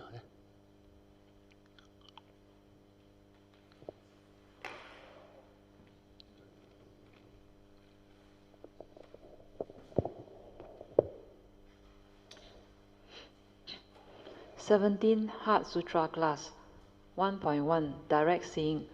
Direct seeing refers to the silent mind in pure awareness to see things as they are without any thought to arise the third turning wisdom, Bhavana Maya Panya. If you have wisdom, the 5 aggregates of form and mind will not be a problem because they will be non-grasping aggregates. Reversing the light of awareness to shine within to cultivate the daily mindfulness with clear comprehension or sati sampajana is very important. 2.1 The 3 types of wisdom lights. Whenever you are not peaceful and not happy, the evil roots of greed, hatred, and delusion are there. So this is the one. You have the book, mark it down. This is the pointer. Whenever you are not peaceful and not happy, the evil roots of greed, hatred, and delusion are there. Whereas wisdom leads to peace, harmony, love, happiness, and joy. This is the Dhamma to contemplate constantly, and is a very good check for all cultivators. So if you have this understanding, this will prompt you. Because when you have the awareness developed, you become sensitive. You are aware that you are unhappy. And most people are aware. Yeah. But because they don't have this understanding, they're aware, they don't know that the evil roots are there. They know Bosong, understand? Yeah. Then they go and think the wrong thought again, get entangled again. Yeah. Get entangled someone else mind. React and stir someone. More emotional. That's how all this build up until you become very, very unhappy, very miserable. Then the hatred becomes stronger, or the jealousy becomes stronger, or the fear, the worry, the anxiety becomes stronger. Fear will arise when you have financial problem, when you have police case after you, when you have a traumatic disease, understand? Anger, jealousy, hatred normally is relationship, understand? Or somebody has done something very bad towards you. So all these are the one that condition the deluded being who don't have the Dhamma understanding to stir their mind to react and create more and more suffering, mental suffering. So this is how you should trace. Whenever you are unhappy, not peaceful, don't let it continue. Understand? Like Soo Yee said, it all begins with one wrong thought. And most people always talk like that. This should not have happened. How can God be so unfair? Why me?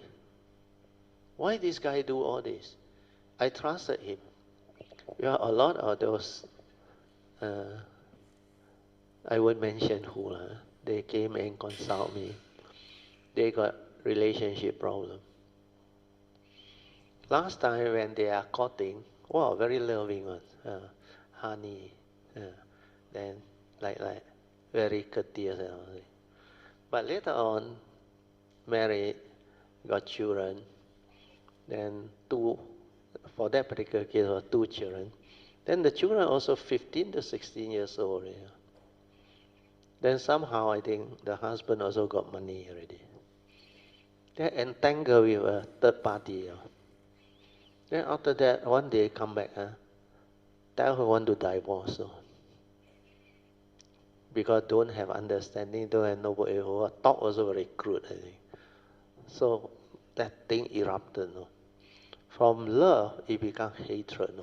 And the hatred becomes so intense until she went into depression. Then somebody advised her to come and see me. Then I have to explain to her. I said, if you want to understand, I can help you.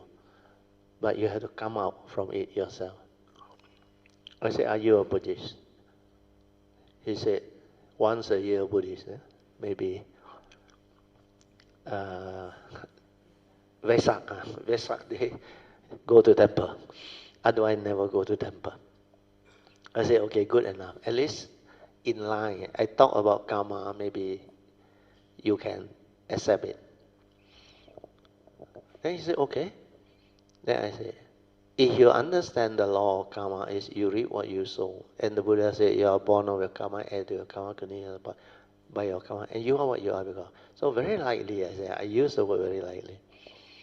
In the past, I said, you must have done this to somebody, like your husband now doing it to you. And that lady suffered the hatred, anger, what they call traumatic experiences, the mental suffering and all the various negative emotions that afflict her, you don't know. But to you is, why you cannot? I have the means. Then this is my decision. So you can justify. Then finally, when I say that, You know what he told me or not? He said, "God like that one, man." I said, "No need to believe one." I said, "Likely it's like that. Well, this is nature's law." Then I said, if you want to understand, I can teach you how to come out of it. Because you have to break this karmic thing. Otherwise, it continues. You know. Now you continue to then that guy becomes the victim. And you also can become that guy who create another problem for another lady. You know. I said, "You want this to continue?" Then she reflected. "Okay, don't. Okay, then you listen. First thing, ask for forgiveness." You know what was her reaction? Last time, honey here, honey there. The word that come out from her mouth, "What?" Very loud. You expect me to ask for forgiveness from that BASDARD? So violent, no? No way. So how? I said, that is to break the karmic obstruction so that this one won't continue. Then I teach her, I said, second, you have to accept what happened. That is the reality, not only you. Everybody has to go through. But if for people who don't have this negativity, their husband won't divorce them. Understand? Why you are the few? Huh? Actually, not few, a lot. Get entangled. Then a lot of those couple, all happy-go-lucky, no problem. It's because of karmic. So I say, it's up to you, your life. Then finally, I explained to her, I'll say, out of love for yourself, your children, you must have the strength to pull this through. True or not? I say, you look at you already in depression. Because of you, your children must have worried about you. And then she said, yes. They also cry, they also cannot sleep. Yeah. All this arises from what? Love become anger, hatred. Understand or not? That's why we put here resentment. Hatred is also a type of very intense resentment due to jealousy, due to relationship. So when this negative thought arise, the whole family unit destroyed. You understand? She affected, the parent affected, the in-law affected, the children affected, the brother, sister, sibling, all affected. All worried about her. And she is a working career girl, quite capable. But because of this, she held on to this problem. Fear of what? Fear of what? Losing the husband. Not so much of actually the husband divorced her, no. She fear from the thought projection that how is he going to face the society, the friend, no. You know, lady cannot take on is what? Lei ang bo ai lu liao. Means your husband dump you, don't want you. That is the thing they cannot take, cannot face. But actually, a lot of hatred. They just want to break up and just walk off. But that thing, that society's norm and what they call the popularly accepted negativity of outlook by society towards people who got this problem, because it's actually her own thought project. I think society will not look down upon you. Maybe last time my parents' era, their generation, yes. Because that time, the wife, they say, you marry to who, you follow who one. No? You cannot like be divorced or what. No. Sometimes divorce, you can see all the, what they call movie, the series one. You come back to the parents' house, out of they want to preserve their reputation and the harmony because of the marriage relationship. Then I help you, you help me. Then the family's face, they force the daughter to go back on, despite being bullied and abused by the other side. It's very common. But now, society is different now. Why you worry? I said, you can resolve this amicably. Don't get angry. Accept. Tell yourself, maybe my husband is like, he's the way he got money already, man. 錢作怪嘛, you understand? So, you are not that young anymore. Maybe secretary younger, or the number 3 there, the third party younger, or there must be something that attracts. Then he wants this. So even if you hope for him to come back, you think he will come back or not? He come back also, the feeling, relationship all gone already. So why not you accept this reality and resolve it amicably and move? There's a one real case scenario. My daughter will know. Because the daughter also same age as my daughter. Yeah. Same school. Then he got 2 children. 2 also girl. Yeah.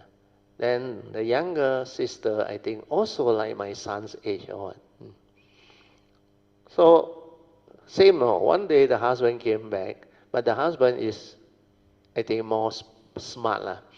He tell the wife, no, I think you deserve a dinner. I said, I take you for dinner. So she been sincere, naive, so dressed nicely lah, go dinner lah. Quite a nice dinner lah. Then after that, the husband said, I got something to discuss with you. Oh, that time, the moment the word come out, I think I want to divorce you. She shouted, no, screamed in the restaurant, no, and ran away. No. I don't want to listen. Then you know where she go. He came and looked for us. We are cultivating together. Then that time we got a second class teacher, another teacher. Then he came. Then we got some Dharma friend. Then we advised her, Ayo, don't worry lah, small matter lah. Wow, she cannot cry like anything. He said, how can? He said, they studied together, went to UK together, then she is a nurse, then the husband like do business successful. The 2 kids, so beautiful. Then this thing happened, panic, fear, don't know what to do. So we give her the solution. We said, don't worry, accept this reality, understand? Resolve it amicably. So now you know he don't like you, he like the secretary, understand or not? So accept. Then what happened is, resolve it amicably by telling him tomorrow, not today. After everything settled down, then tomorrow, when you are more sober, more confident, then you tell the husband, okay, come, we talk. Table to table talk. I know you don't love me anymore, because you got another one. Okay? Don't need to add in younger and all those things, no need. Yeah. What I want is resolve this amicably. So she came out with a solution also. We asked her what you want. He said, you can tell your husband you're no longer working since the day you married. The nurse also, so long already, didn't really work as a nurse. So what you want is the house, joint name, transfer to her. Because nothing, not working all. Then every month, pay me how much? The 2 children, you take care. Their education, everything. Yeah. Then the second thing is, there are 3 conditions. Second condition is, every week, at least 2 days, come back and have dinner with my daughter. I know you don't like me to join, never mind. But come back and have dinner with my daughter. Your husband said, okay, no problem. Then after that, there is a third condition. I forgot the third condition. So what happened was, after that, the husband agreed to all the 3 conditions. And he was very happy. So she, of course, came out with the proposal. The husband accepted. So she stayed on. The house belonged to her. The children still with her.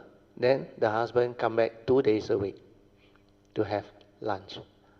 Or the third condition is the education, everything he take care. Then you know what happened?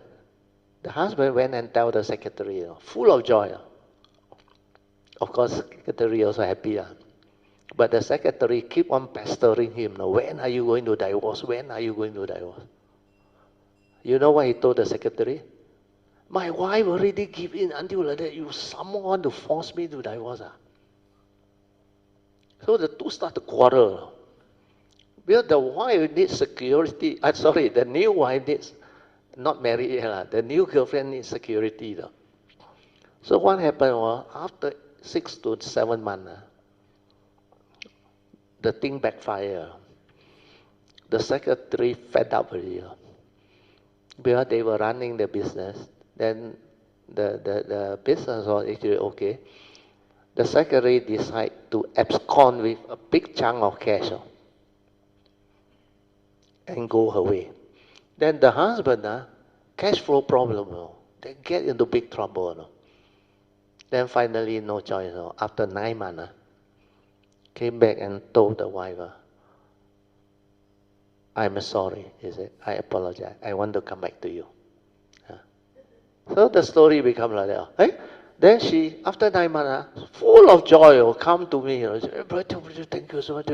Why husband doing like that? Forgive, ask for forgiveness and ask me to take him in again.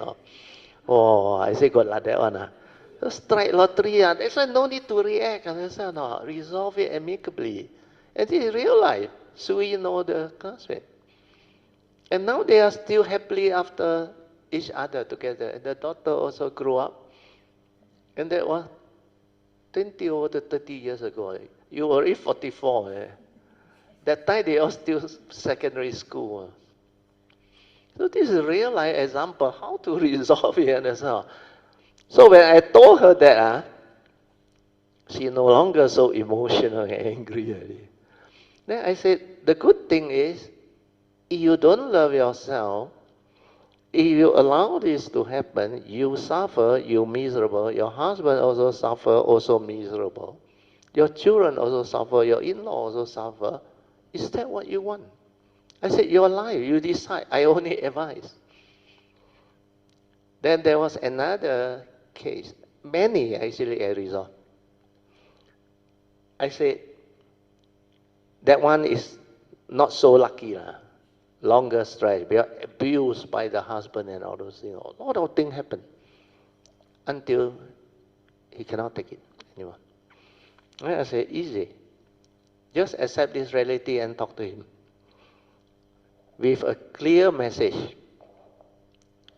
Ever since we have the misunderstanding, ever since you have that xiao san problem and all those things and you want to divorce me, I have no peace, you have no peace.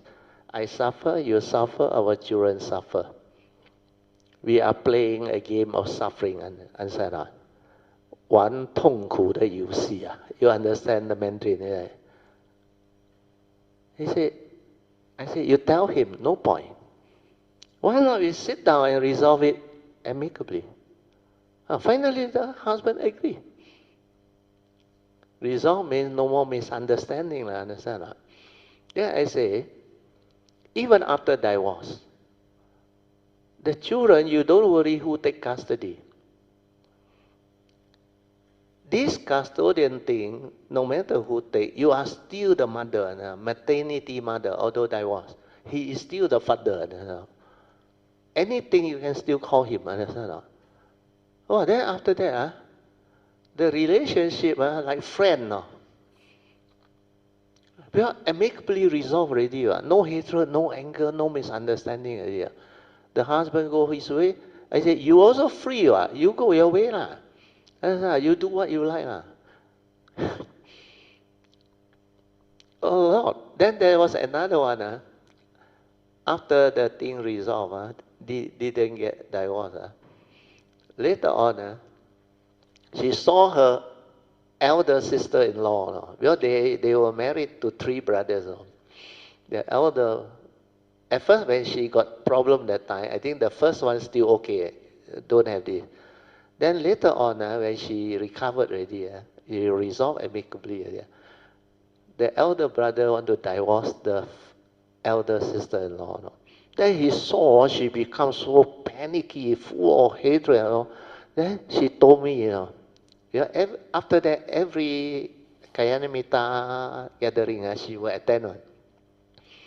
He came and told me, bring the daughter along somehow. That daughter is the one that she have attachment to. But finally resolved amicably, and she have everything. So she was like, he said, brother, luckily you. What I was recalling, this was what I was at the time, he said. Full of fear, full of panic, hatred, and all those things. But when she resolved all this amicably that time, she was full of joy. Then she started to understand why Dhamma really works. Then you know what she do or not? After that, she joined us to spiritual trip in China. You know what she did or not? In China, I got some, they want massage on, so they go. Then after they come back, I realized one missing. That girl missing. Then I asked her, what happened? He said, she know how to come back. She want to enjoy more the massage. Then she behaved like a man. He said, here China, the ulut very good. Then next morning, he came back, but what time came back, I don't know. Hey, I say, how? Wow, he said, but good. He said, very, very good. The time I very timid, I dare not go on. Scared the husband Now I say, hey yo, already like that, cheat lao, pian lao, already children also big. What is life? Enjoy. See, when people has the Dhamma not for suffering, they can become very different. No? And these are examples that you can come to understand. So when you have the Dhamma, it really free you, liberate you. Acceptance, like what Soo Yee say, give you the answer. If you don't accept, you create more wrong thought, more negativity, and this is the one that triggers suffering. Because you wanting your way. You are not resolving a problem. That's why playing the game of suffering, 玩痛苦的游戏, you must reflect and contemplate. In fact, the whole world, 98% is playing the game of suffering. The first noble true reality, everybody almost suffer. So when you understand already, you tell yourself, my life, I have to really be strong. My sister-in-law also same. One of them, my younger sister-in-law, she was given away when young. Then she married, good life, become married to a rich person, my brother-in-law, owner of a rice mill or something. Then have good life, have 4 children. Then what happened was, during that good years, the business was good because he was the elder son. He took over the business, the rice mill business. Then what happened was, she was scammed by a tatin through government contract. First round, the contract go through, good money. Second round, big case, big contract, absconded, causing cash flow. Then the whole thing went down. Then the brother, sister all blame him for being careless to make that type of mistake. Then he cannot take it. He went into depression. And after that, what happened was, he got a stroke. Then he passed away. That time, the children all still small, but not that small also.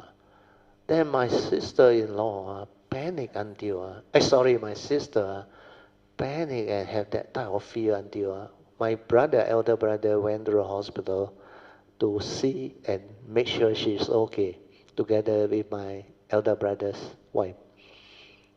They talked to the doctor, and you know what the doctor told my brother? He said, I'm not worried about the patient. When he already has stroke, that is what he is. I'm more worried about the wife, he said. It's like mad already. Until my youngest brother, he know I can help, call me, and I took a flight back. I went to the hospital and talked to her. By then, when I went back, the husband passed away. I helped her and I talked to her. I said, you grieve over all this also, know you. The reality, he is gone. You have to resolve this amicably and move. I said, out of love for your 4 children, I said, and yourself, you must be strong. I said, you don't worry about money, finance, all those things. We can help you. You have to be strong. Then start anew. Because this is a new phase of life. Happened already. Then luckily, she got faith in me and she trusted me. And I told her, we will plan your life. That's how we help her. She's a housewife, don't know anything.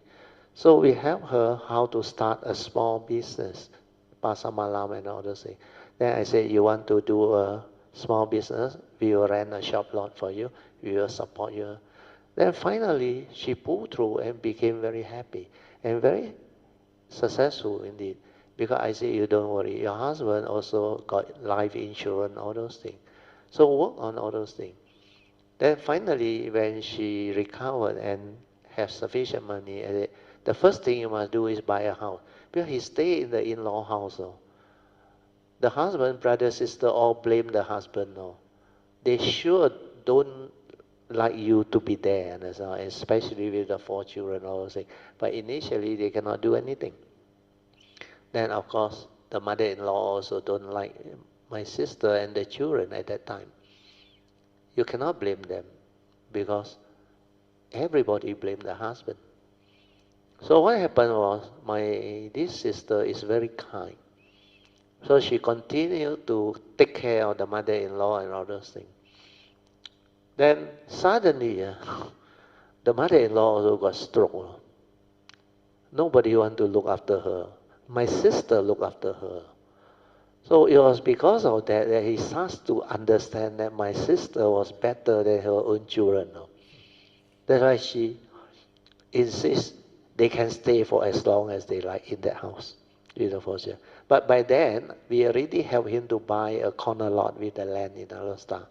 So I said, this will give you the stability, understand? So that you do not worry that you will be chased out, that fear no more.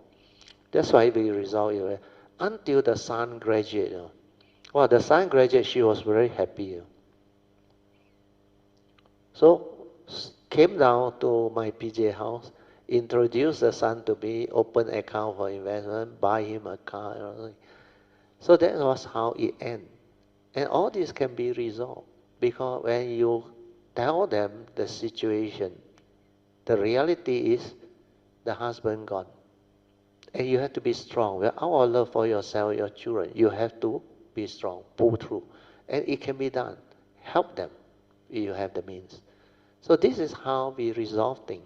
Then every year, New Year, whoever got problem, your big family, we will help them. And among my brothers and sisters, I don't know why. I only got 2 sisters married, we got only 2 brother-in-law.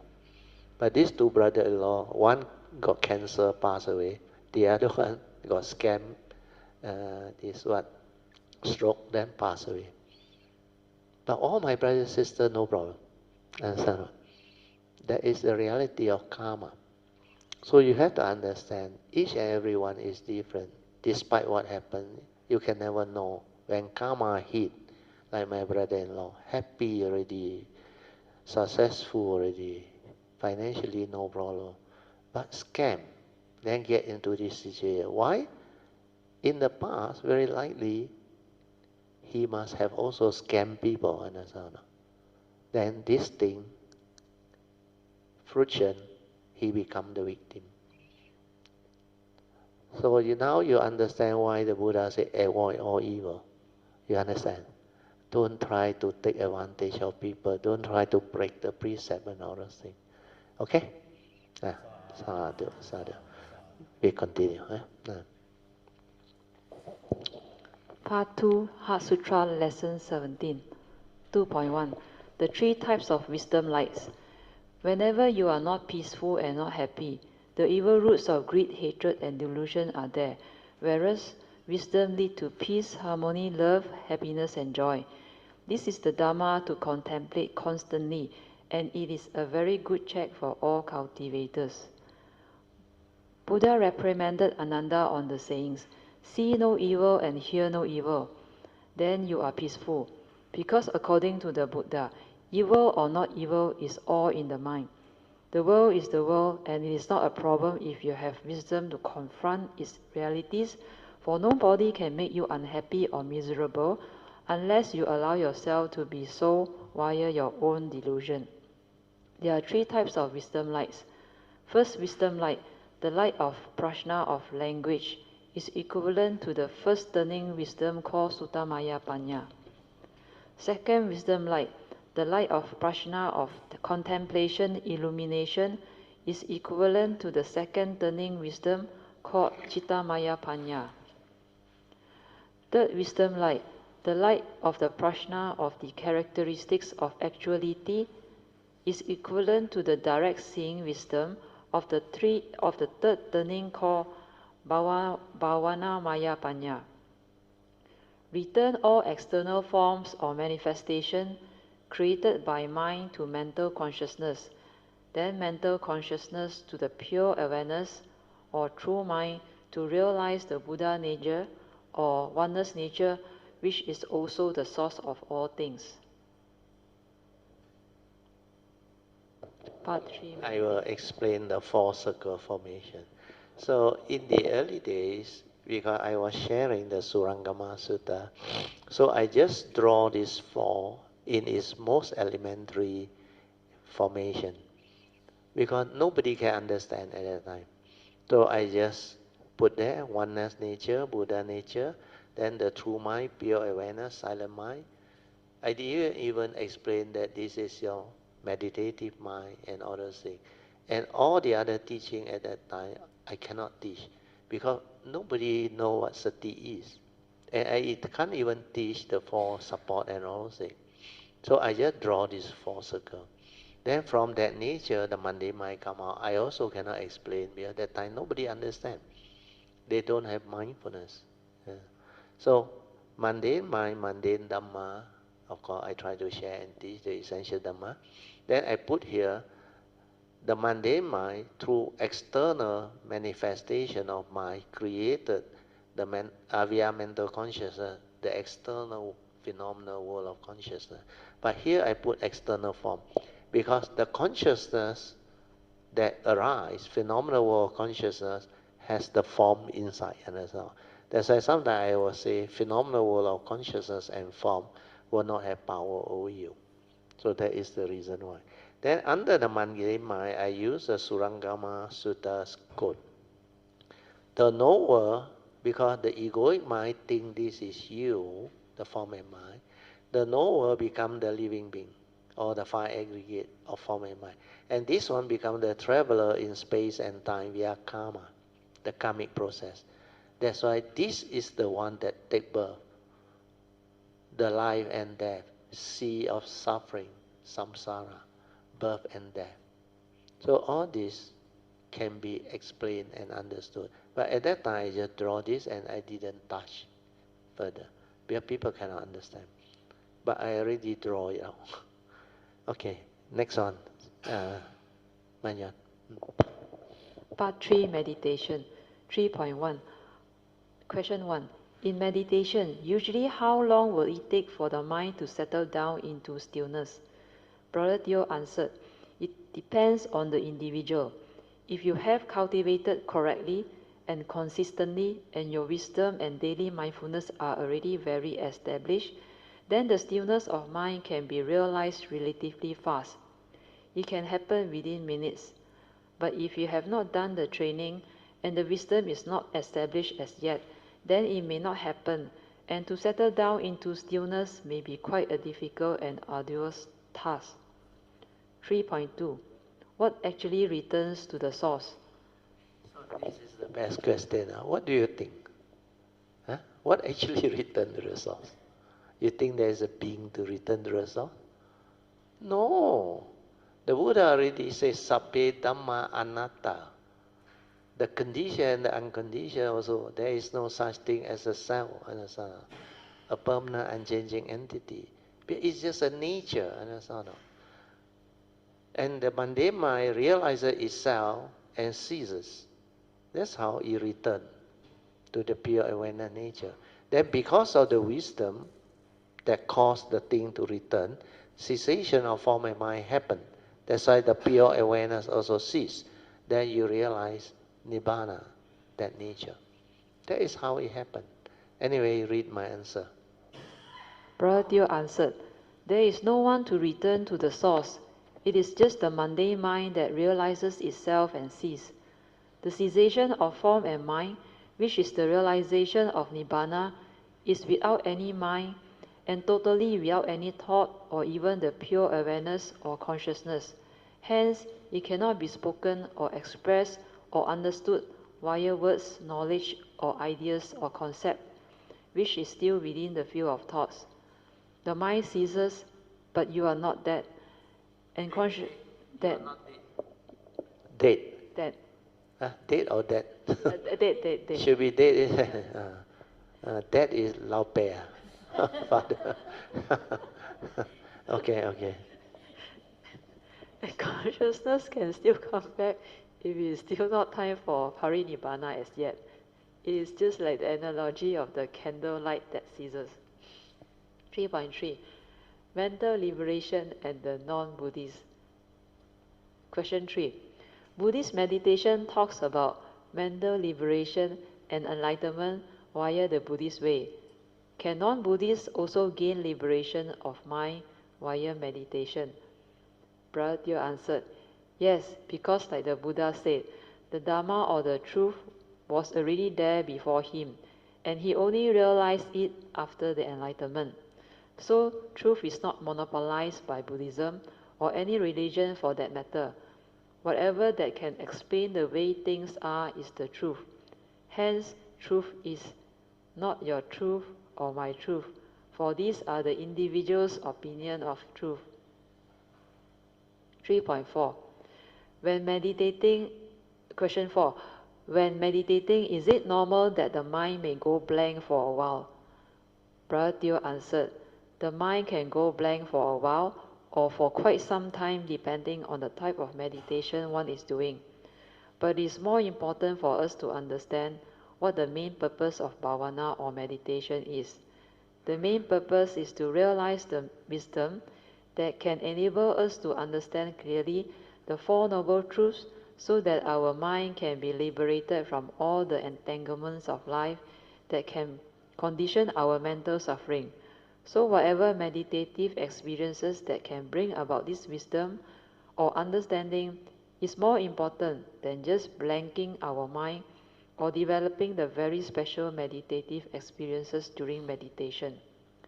The very special or beautiful meditative experiences that arise during meditation are only conditioned states, and if they do not bring about a transformation in understanding, then they should be left as they are. They should not be clung onto or perceived as equivalent to special achievement in meditation. Certain types of one-pointedness concentration and absorption meditation can bring about a state of like no thought or blank mind for a certain period of time.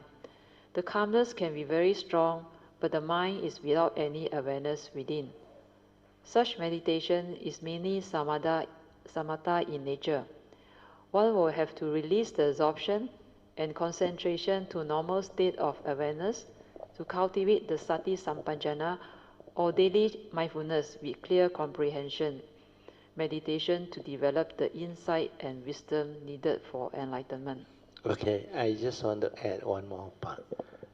You remember in the Zen tradition, Mahayana tradition, you go to a Zen retreat to meditate, they have a monk with a ruler, long one, go round. You know what they do? If they know you do this type of samatha meditation, they will whack you. Why? They say we have enough Buddha statue here already. You understand? You blank your mind, no thought. Buddha statue also like that. He said we don't need another one. See, we are wisdom free. Always remember, you blank your thought, no thought, deep samatha. Of course, that state can be experienced. Very deep stillness, calmness, concentration, energy. But does it bring about wisdom? That is more important. So when you meditate, you must know what is your purpose. The purpose of developing this meditation as taught by the Buddha is to realize the wisdom to free, to liberate, so that you no longer have to suffer anymore in this conditioned world while living life. So this is important, okay?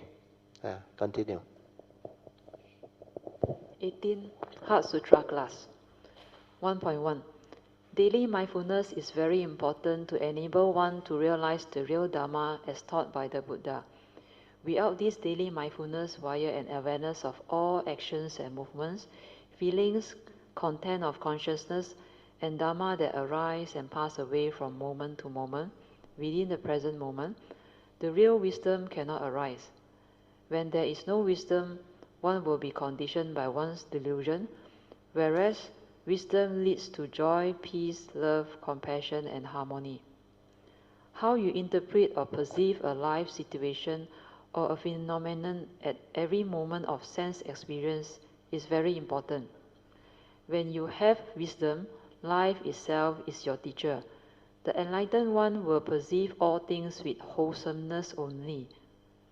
Develop the wisdom to be at peace with all situations and learn to accept the reality of the moment so that one does not have to react to or worry about life, but instead always act with wisdom, following the Noble Eightfold Path to resolve all of life situations amicably.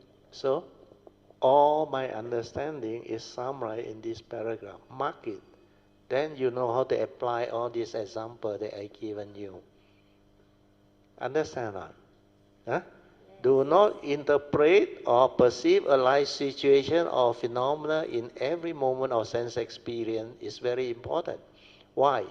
Well, when you have the wisdom, life itself is your teacher. Everything you encounter, you can learn from it. The enlightened one will perceive all things with wholesomeness, no negativity, understand? And I use the word only, Develop the wisdom to be at peace with all situations and learn to accept the reality of the moment, like the Buddha said. Condition like that, things will be like that. Thing is just the way it is. That's the reality. You cannot change. So that one does not have to react. That is what Fwee right up there. And that's the negative thought. Once that one come out, you finish it.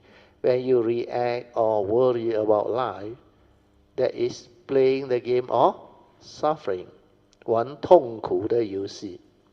If you love that, continue to play. Like Shakespeare. You know what is a Shakespeare's famous quote? If music and food is the spices of life, play on. Understand? You heard of this, isn't it? 12 Night. Shakespeare. Sir William Shakespeare. He also knows if music and food is the spices of life, if you believe the condition world is the music and the food, play on. Then you get enticed, you get lured in.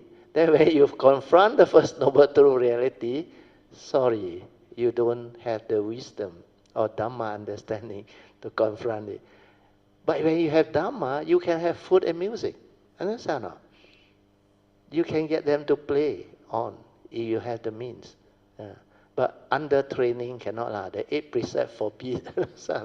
Otherwise you become easily like drawn by your craving, your desire. That's why during under training, you have to keep precept. You know what is aseka? Seka is under training. Aseka is beyond training. When you enlighten, you no need to train. Then the precept is not binding to you. Why? Because you cannot break already, understand? So no more meaning. So you must understand. In the teaching is mentioned Seka and Aseka. Seka means still under training. You can be Sotapan, Sakadagami or Anagami, still under training. But once you are Arahan beyond training, Aseka. Okay? Now, read on. Very good. 1.2. The four right efforts. The four right efforts are 1. To abandon the unwholesome actions, speeches, and thoughts that had already arisen. 2. To prevent the arising of unwholesome thoughts, speeches, and actions that have yet to arise. 3. To develop or cultivate the right thoughts, speeches, and actions that are still not in you. 4. To maintain and refine upon any right thoughts, speeches, and actions that are already in you. There was a typo pointed out in previous retreats. Number 4 is supposed to be to refine upon and perfect any right thoughts, speeches, and actions that are already in you, not just maintain. Now, you read correctly, but Sui correct it because I used to tell the traditional way is to maintain. Maintain, you won't improve. It's to refine upon it and perfect it. So that should be the fourth right effort. That word maintain is not so accurate. Although all the commentary, they use the word maintain. So just for information, move on. Part 2, Heart Sutra, Lesson 18. 2.1. 3 types of suffering. There are 3 types of suffering. Number 1. Suffering within suffering. In its most obvious ordinary form, dukkha dukkata. Suffering within the physical form, like birth, old age, sickness, and death. If the mind, via delusion, clings and attaches to this bodily suffering, then there is double suffering, i.e., not only the body is sick, mind is also affected. Number 2.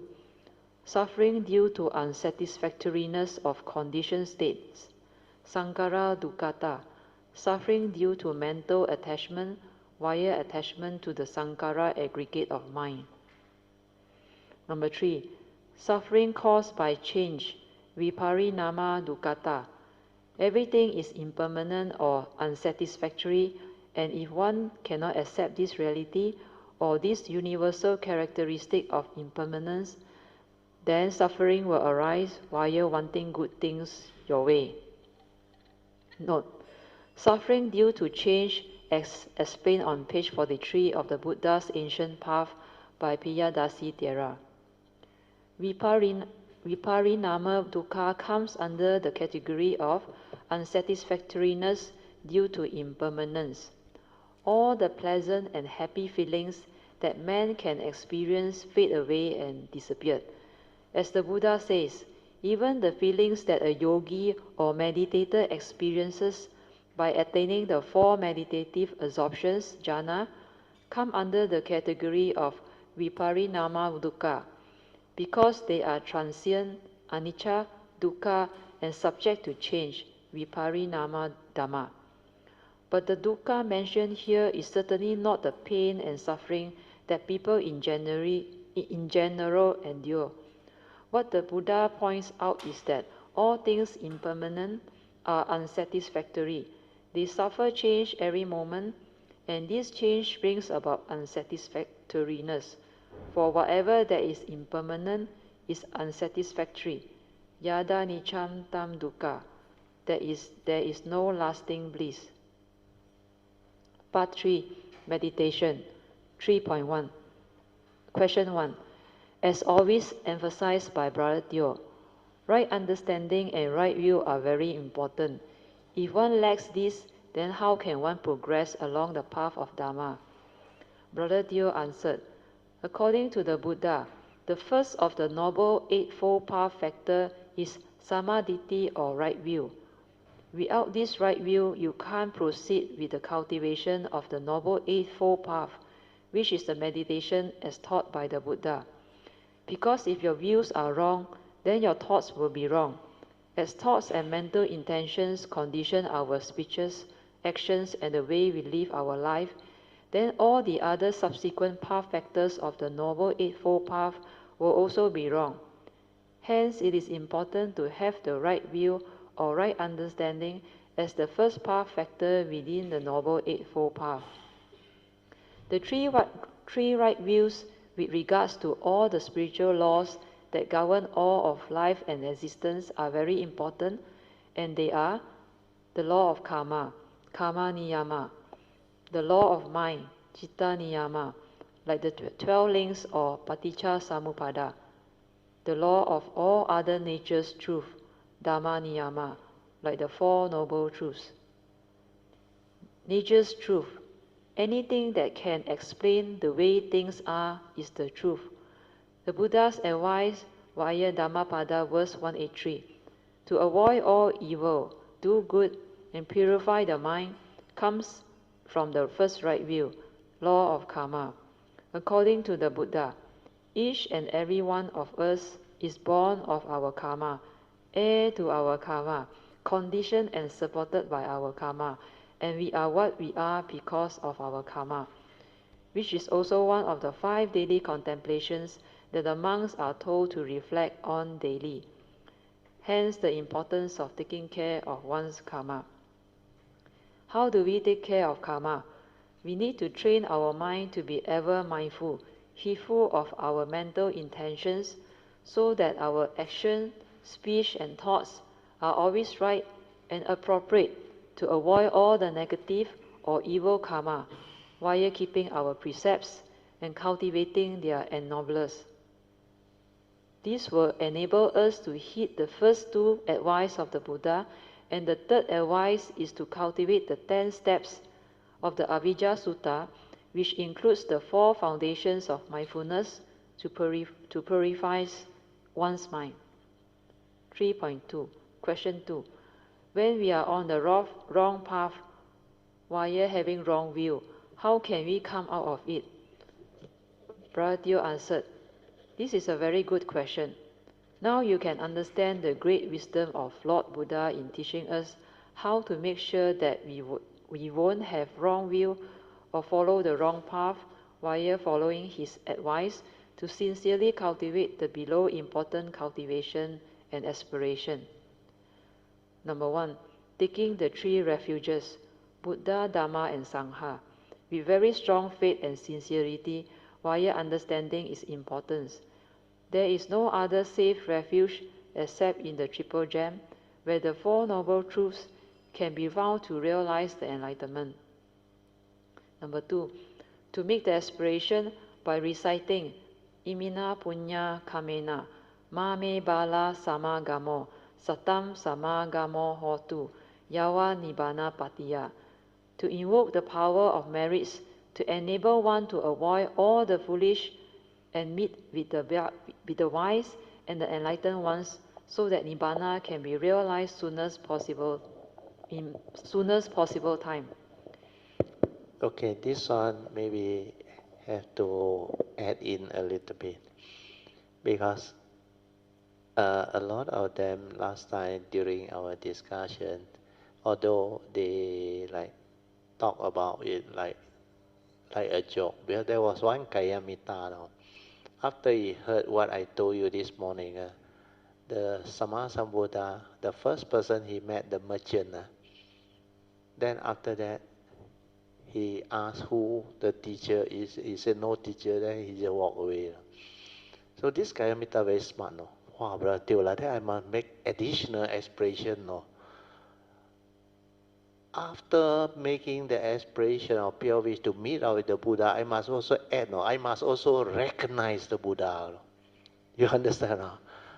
You make aspiration to meet, you meet lah. but cannot recognize all. So this imina punyang kamina also say, you invoke power of merit to avoid the foolish, meet out with the wise and enlightened one, but you don't want to find out who are the foolish and who are the enlightened one. That thing can come, no, create condition for you, no. The foolish and the heedless one you cannot recognize. You will continue to mix with them, understand? No? Then the enlightened one, yeah, that can actually help you and guide you, but you look at him, you, how me to be here, understand? No? Because they don't know all the vices, understand? No? They don't know how to take you for fun, gambling. Then you say, ayo, this one no fun. You continue your own way. So make aspiration to recognize the heedless. So who are the heedless? Who are the heedless? You must know how to recognize. Then I like this Westerner. No? Last time there was somebody who asked the Western disciple Ajahn Chah, I think. I forgot which English monk really. They asked him, no, how do we know that that person is enlightened? The way he answered is very good. He said, the enlightened one don't have a chop up there to tell you he's enlightened or not. Not the Dato Tan Sri got title or got badge on the car. The enlightened one, very humble, very simple, very difficult to recognize on. So the only way to recognize is what? To cultivate. When you cultivate, then you know they behave like that. But if you don't cultivate, very difficult to recognize. Then how do you recognize the heedless? When you have mindfulness to see your own heedlessness, delusion, then you know who are the heedless. Those who break the precept, very easy. Those who break the precept, those who simply do things, speak all the harsh speech, wrong speech, never follow Noble Eightfold Path. That's why Xuan Ho very good. Xuan Ho said, you want to know whether he enlightened, you observe him. Whether he got greed or not, he said. 他有贪吗？如果还有贪, you make your own conclusion. So whether he got greed or not, he got selfishness or not, he got the negative emotion or not, whether he's self-centered or not, then whether there is any ego or not, delusion or not, that is how you see. And to do that, you must have mindfulness, understand? You must have good silent mind to observe. Then you will know. So if you cultivate that and make aditan under the yellow card, that life after life you must have this understanding, then no need to make additional aspiration. That's why the Buddha just say, just imina punyang kamina. Every night we do that. The closing puja, you ought to know. After Devo Satukali then imina punyang kamina. This is invoking power of merits or causes and conditions for you to avoid the foolish and the heedless. Meet up with the wise and the enlightened one, so that Nibbana can be realized soon as possible. So all these are the additional understanding. Okay, continue. Can. Let Eng Bee. I would like to share this Imina Punya Kamena. I think I shared before, but for the benefit of the new Kalyamita. The new one, yes. How many years ago? I can't recall, but many years back. Last time, our devotional chanting in our so-called way place in Subang Jaya, we seldom have this paragraph Imina Punya Kamena. Okay. We don't have it. We have the another version. So after my good karma to meet up with late brother Kenny Chan, I learned some chanting under him. He is from Sekya N. Sekya Malacca. But that is not here. But Sister Song. I met him before, Kenny. From his way of teaching the chanting, then he always encouraged us to read this paragraph. Imina punya kamena mame bala samagam satang samagam hotu yavani bana patiya. There's after that I think 1 or 2 years then I have the best affinity of my life to meet up with Brother So there's the efficacy of this paragraph. Please bear in mind. When you chant, there is an efficacy. It creates the causes and conditions, and it will respond where you are being sincere.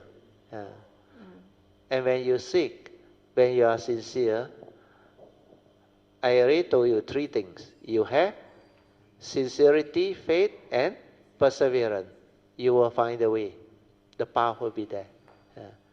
Sincerity is very important. If you really want to seek truth, you must be sincere. Sincere means what? There is no deviation or no. I don't just because there is something very popular and people talk about it, everybody like rush to it, understand? The stock market also same, booming that time, euphoric that time, everybody rush to it. So whatever that is popular, you have to find out whether it is the suitable one or not, truth or not. Otherwise, you can become gullible. So what is happening is, it is very important for you all to develop the understanding that do not be driven by greed. Understand? Greed for like very famous title or what. Sometimes the real one are the what they call, they have the understanding, but they are very simple. They have a lot of humility. And sometimes when you approach them without condition, you ask them, they will respond very little. Or sometimes they don't want to respond. Then unless they see affinity, they won't talk to you. So to recognize the enlightened one, you need to really develop the aspiration, like what Eng Bee mentioned. So this imina punyang kamena, even though, let's say, you have not developed the understanding to recognize them, but if you are sincere, like I say, sincerity, kan dong tian is what? Chen what? Chen xing, it can actually cause heaven to kan dong is what? Move. King Saka, the chair become very hot. Then he will observe, he will ask, who is it? Then there must be somebody enlightened out there. So when you have sincerity, it moves heaven. Then when you have faith, it's a spiritual faculty. Then if you have the attitude or the parami to persevere, what you call persevere?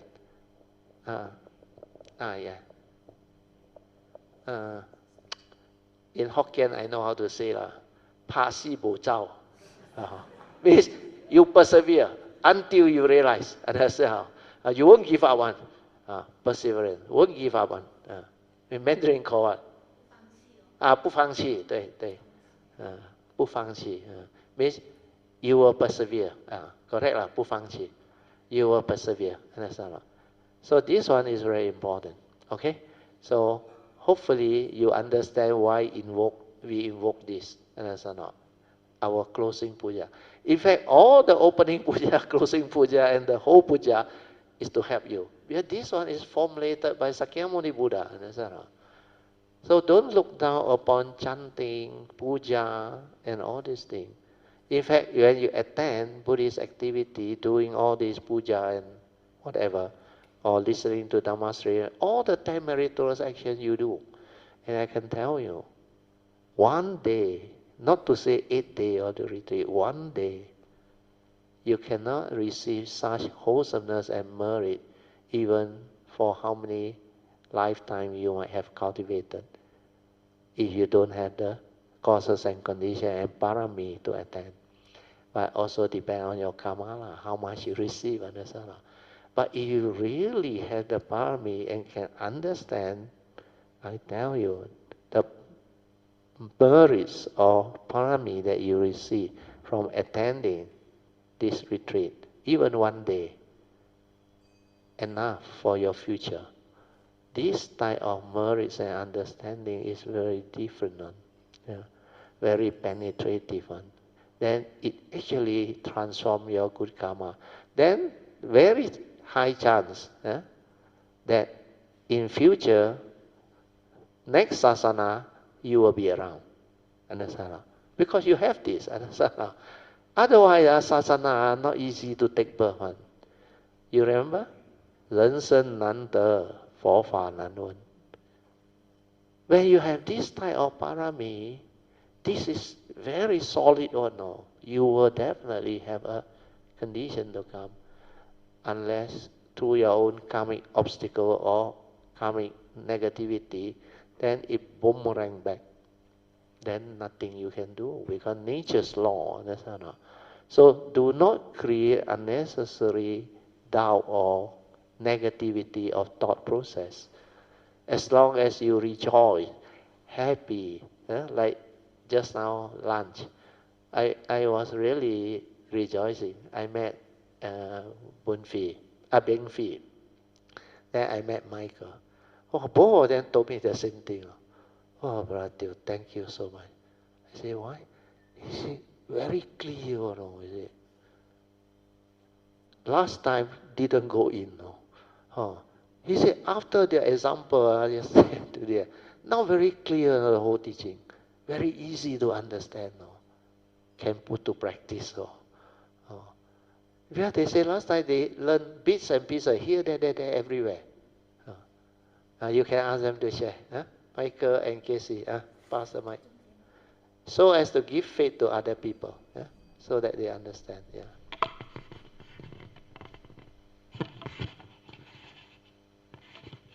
Good afternoon, Kaya Mitas. Brother Teo and Mrs. Teo. Yeah. I think... No problem. Let him continue. It's okay. Yeah. Okay. The mic has a little bit of distortion.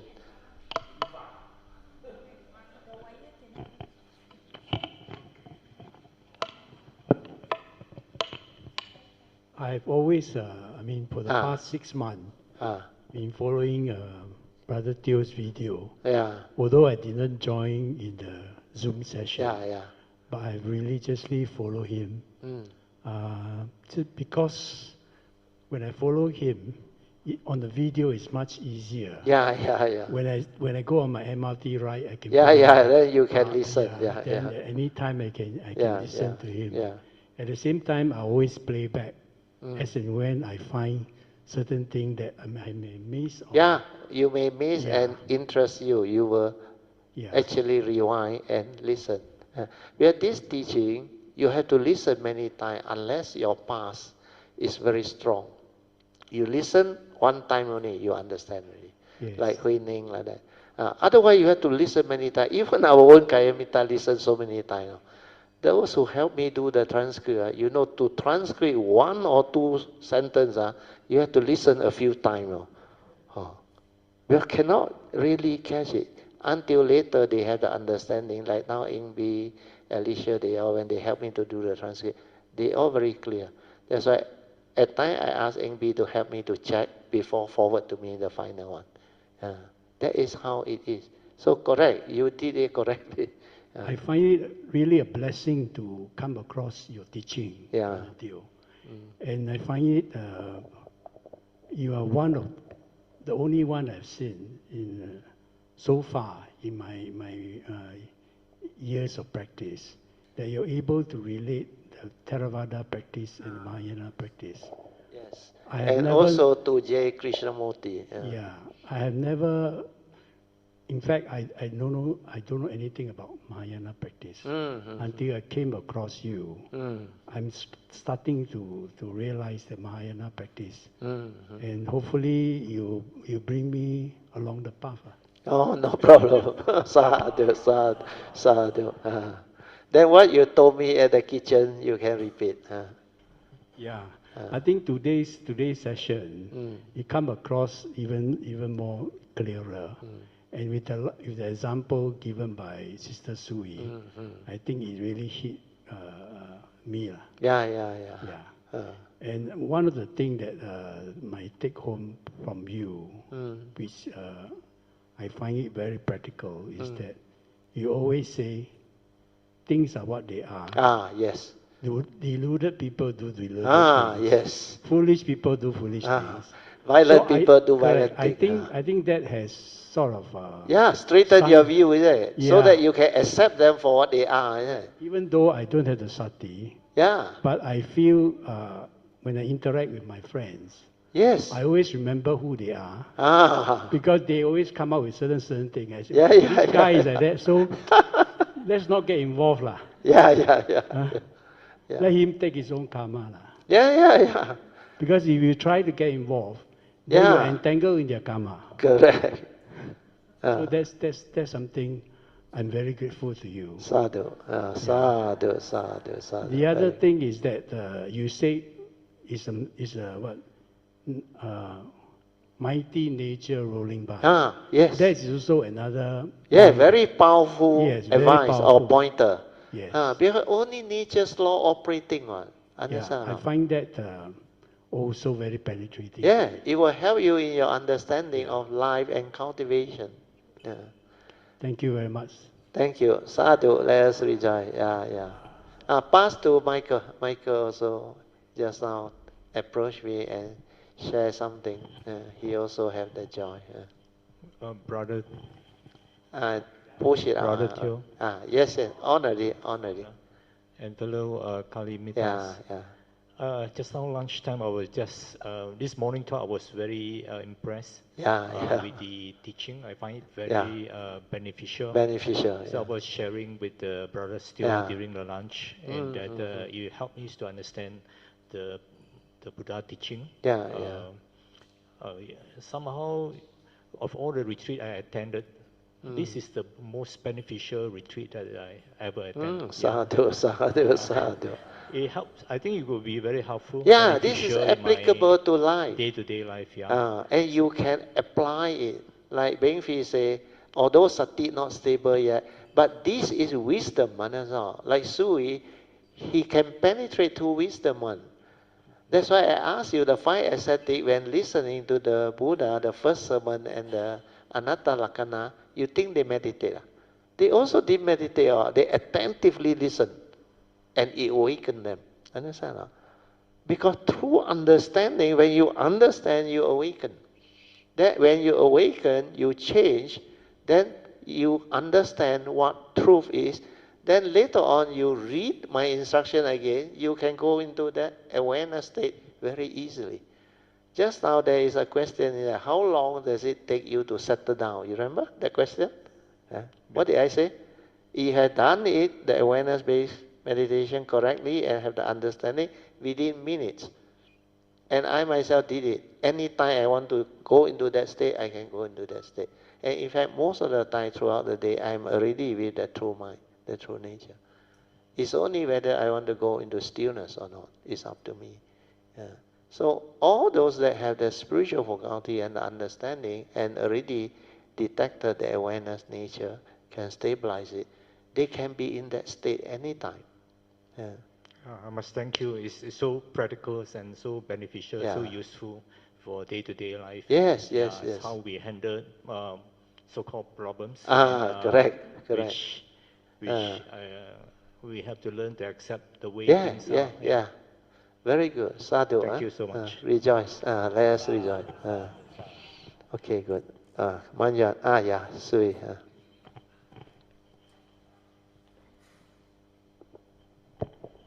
Just sharing about the word sadhu, because we say it a lot. I'm not sure if everyone understands it the same way I do. So I find that a very amazing word. So the basic understanding is a rejoicing. So I'm very happy to hear that, to see that. Another one, I find it also means thank you, 感恩. When I say sadhu, I imply that meaning also. Another one is I'm very, not just I am happy to see all this happening, I'm happy for you. See things grow, see things go well. So it's like one word, so much meaning. Don't need to add anything else. Sadhu, sadhu. In fact, under the 4 Brahma Vihara, the Buddha also have a word for it. Mudita. Rejoicing with the wholesomeness of others or yourself. When you hear good Dhamma, you rejoice. When you hear people benefiting, you rejoice. It's better than developing the opposite of it, which is envy and jealousy. Especially in office. If your colleague get promoted, most people, what happen? If your friend, of course, wow, sadhu, sadhu, very good. But if it's not your friend, your competitor, you expect to be promoted, you didn't get, he get, does the Dhamma still apply? Because the reality, he was chosen. Whether fair or unfair, not important. Understand? It's better to have a wholesome thought. Rejoice. Must be his indirectly like good karma. Understand? Where he can get it. Understand? That is the reality. How he move, whether he go back door or what, that one he has his own karma, like Beng now understand. No need to know. Understand? That's why people are just the way they are. Selfish, deluded, violent, they will do things their way.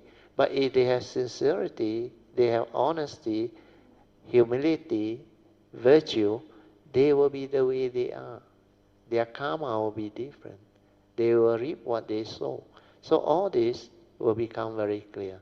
As you cultivate, the Dhamma unfold and make everything very clear.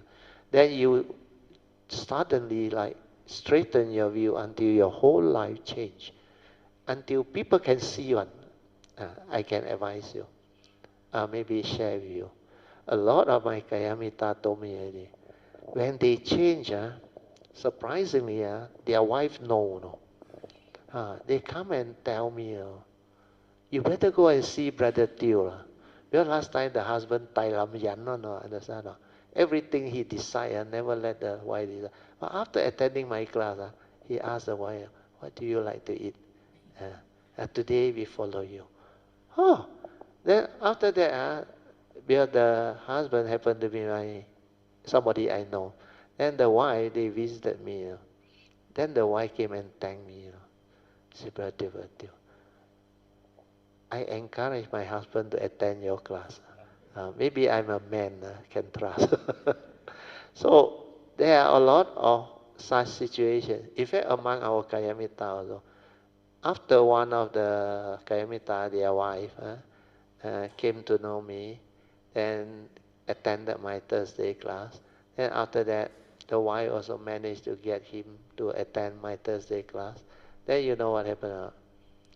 After about 2 months or so, they took us for lunch, treat. Then the husband told me, Brother Teo, thank you. I said, why?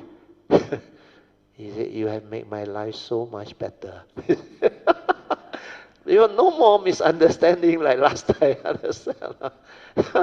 Otherwise, I tell you, not easy. Sui.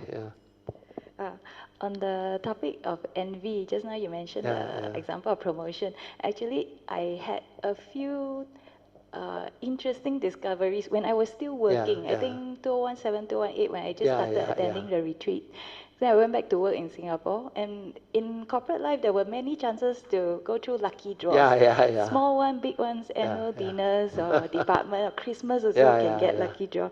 Then I noticed after like the all the retreat asking to be aware of your emotions, your feelings, all that. Then I realized I'm actually disappointed. Does that mean I'm greedy? Then I look at the top price, I get one football only. why I won? It was very interesting, my self-discovery. Then I think back, when I was younger, I could be happy one of whoever got first prize, I was so happy. Why now want to number one all the time? So it was very interesting soul-searching journey. I really go and find out and dig out all the things I accumulated inside my brain. But that is her way. When she become more aware through all this sharing, then she actually want to find out why all this. When young, not working that time, no such ambition and all those things, then all this defiling thought doesn't arise. But as you go into society, enter the corporate life, then all this starts to happen. So this is how she learned her way. Then for us, cultivator of the way, we go into sati first, stabilize it, then realize the answer or understanding ourselves, then we transform and move. Her case is different.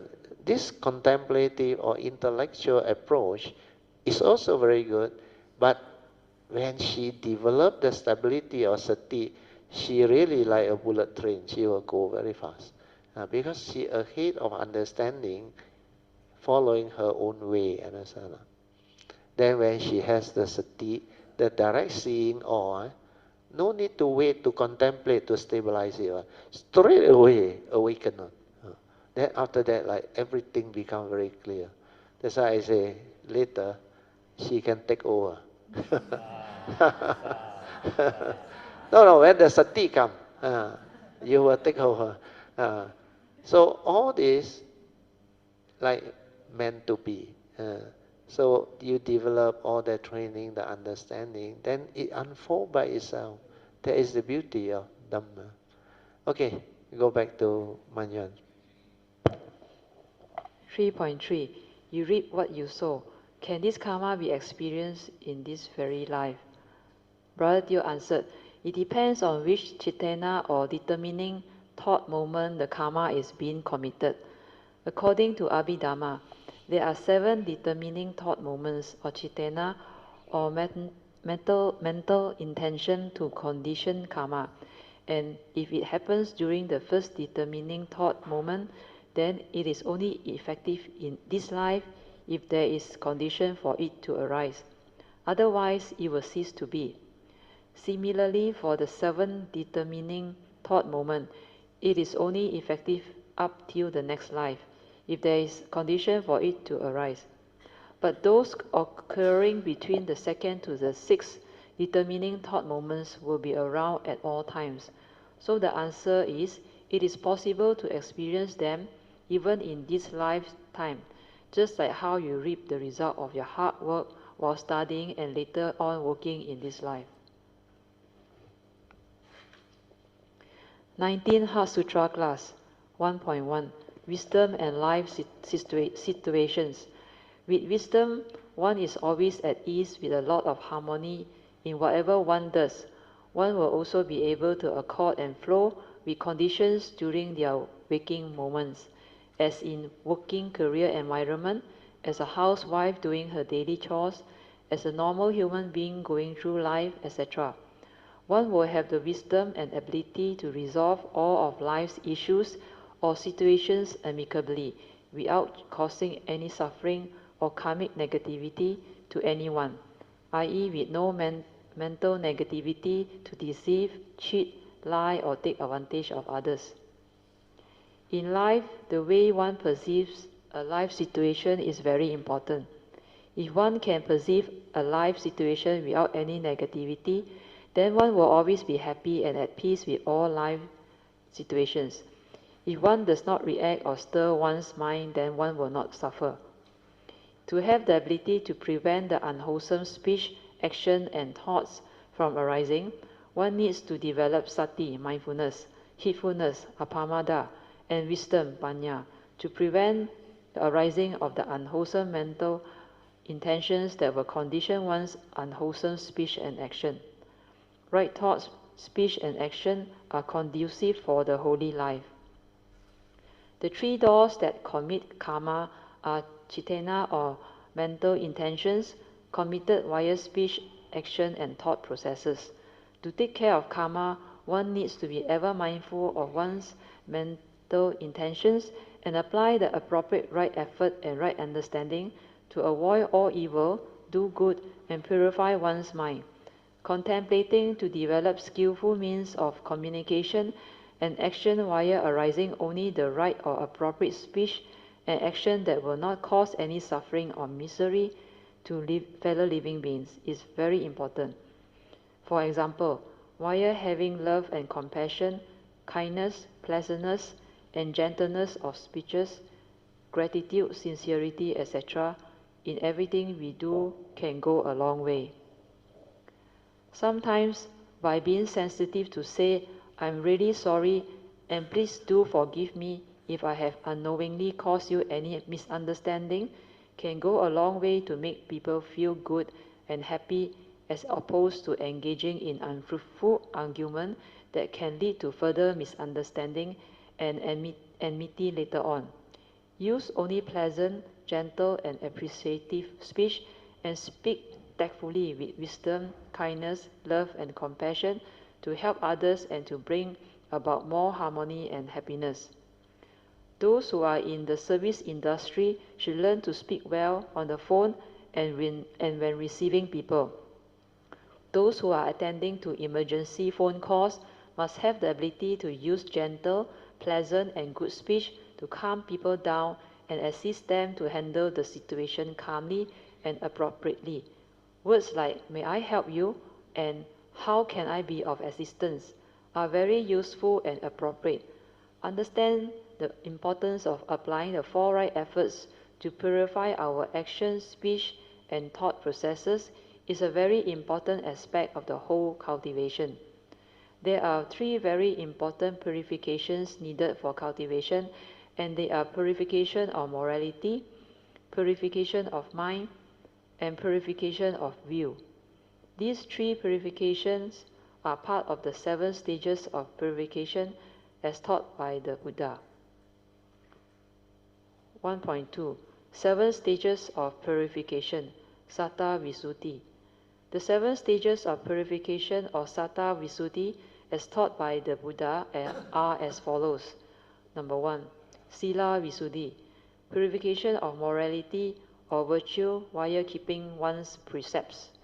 2, Citta Visuddhi, purification of mind or content of consciousness, especially the 3 evil roots via an awareness of how it arises, to condition one into negativity, then how to root them out via wisdom to develop the wholesome state of mind.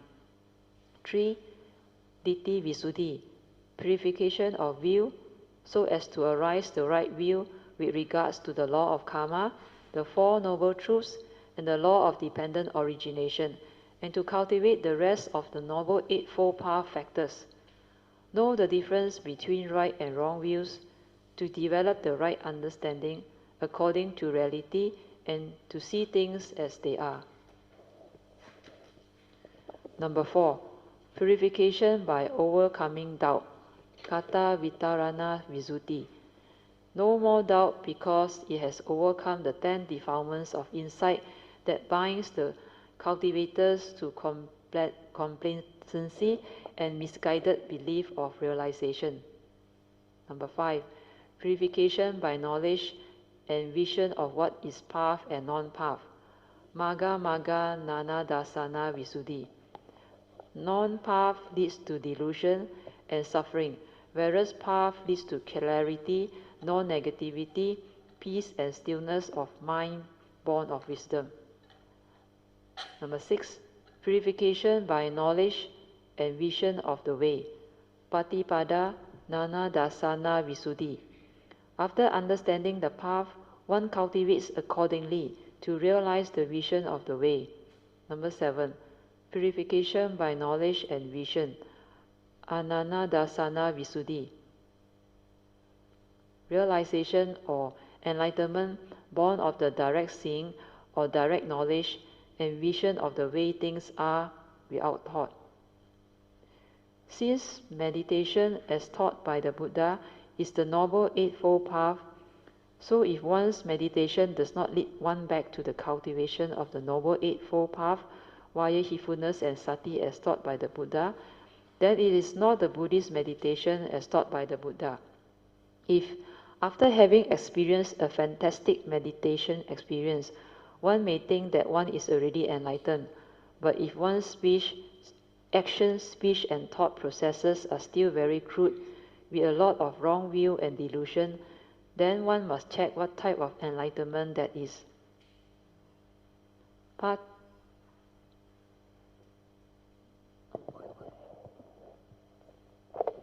Part 2, Heart Sutra, Lesson 19, the kinds of suffering. The 2.1, the 31 planes of or realms of existence. 1. The immaterial world, Arupa Loka, consists of 4 realms that are accessible to those who pass away while meditating in the formless jhanas. 2. The fine material world, Rupa Loka, consists of 16 realms whose inhabitants, the Brahma, experience extremely refined degrees of mental pleasure. These realms are accessible to those who have attained at least some level of form jhana and who have thereby managed to temporarily suppress hatred and ill will. They are said to possess extremely refined bodies of pure light. The highest of these realms, the pure abbots, are accessible only to those who have attained to the sainthood stage of a non-returner, or of the 3rd stage of anagami awakening. The fine material world and the immaterial world together constitute the higher heavenly realms. 3. The sensuous world, Kama Loka, consists of 11 realms which experience both pleasurable and non-pleasurable sensual states of mind. It is dominated by the 5 senses. 7 of these realms are favorable destinations, and it includes the 6 Deva realms and our own human realm. The lowest of the realms are the 4 bad destinations, which include the woeful realms of the demons, animal, petas or hungry ghosts, and hell realms. Enlightenment, that is the mind that has clarity and wisdom and is no longer deluded. Genuine wisdom is with complete clarity and understanding.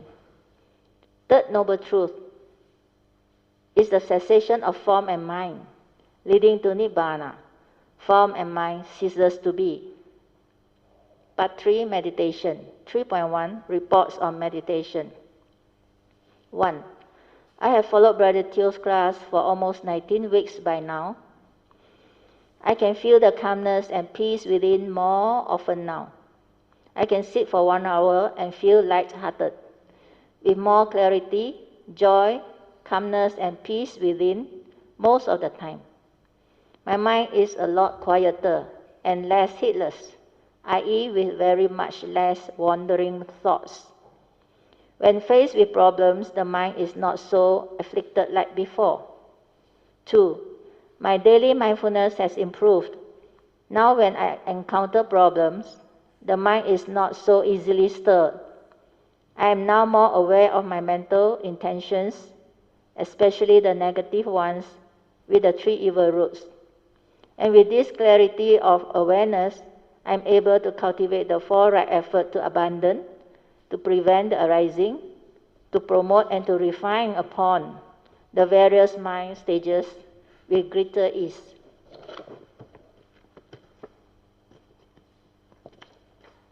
3. After cultivating the daily mindfulness, when encountering sloth and torpor, I can just accept the state of sloth and torpor without any intention to do away with it. And this acceptance allows my silent mind in sati to take over and remain in peaceful awareness within. After a while, I can experience a shift in consciousness that makes my mind bright and clear, with a lot of joy and virya. Then the sloth and torpor are gone.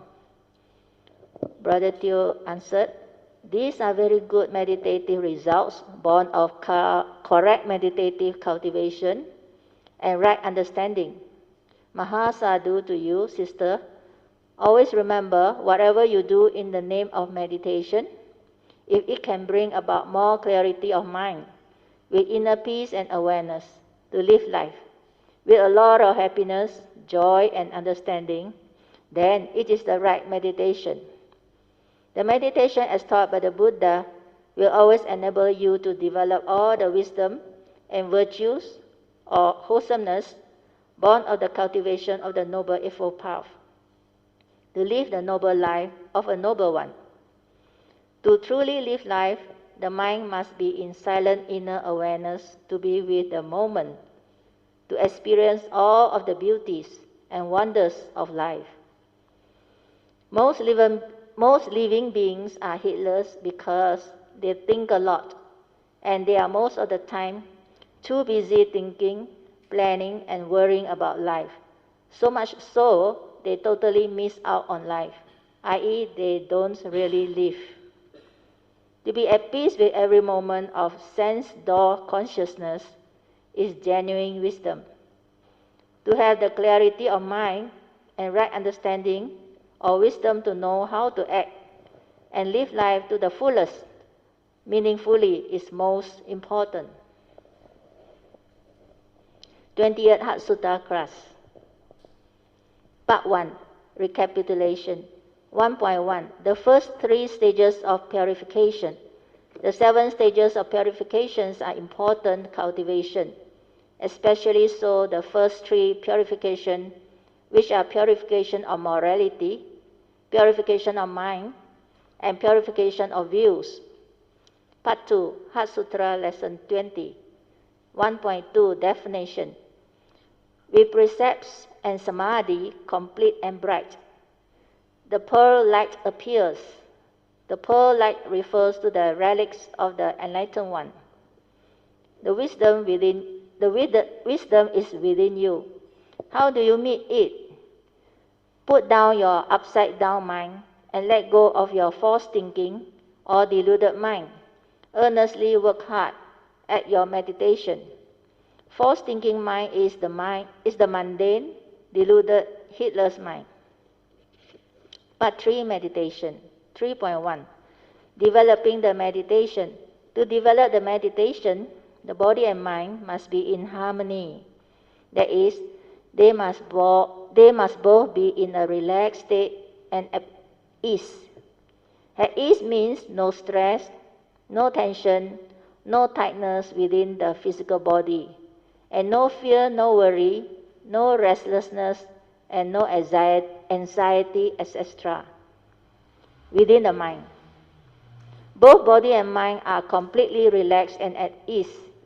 The stress and tension within the physical body and mental arise because of one's heedless living via lack of mindfulness or attentiveness to live life.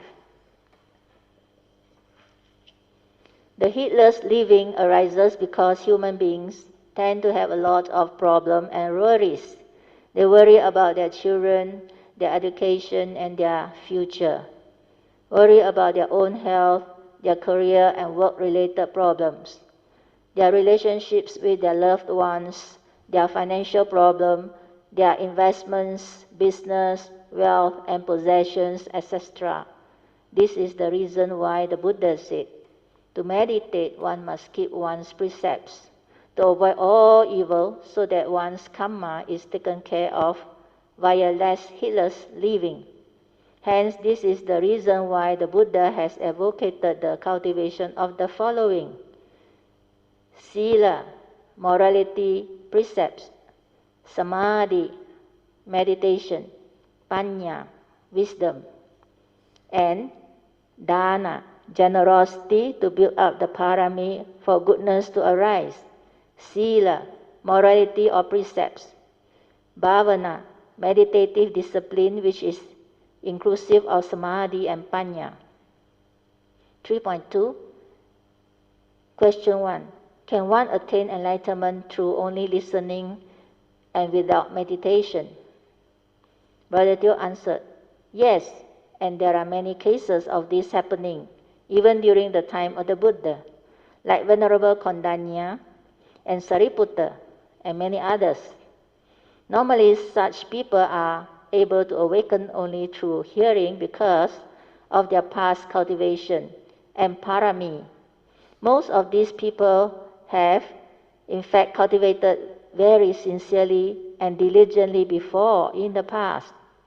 So, that is the reason why in this life they will have the condition to awaken just via hearing the Dhamma This hearing of the Dhamma actually corresponds to the first turning wisdom called Suttamaya Panya, wisdom born of hearing the Sutta, or discourses of the Buddha. 3.3. How to apply the Dhamma to deal with someone who is difficult.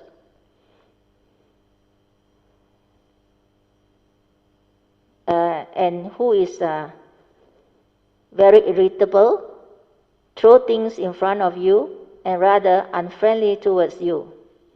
Apparently, he is such because of the way he has been brought up, so we can't really blame him, and I don't know how to deal with him.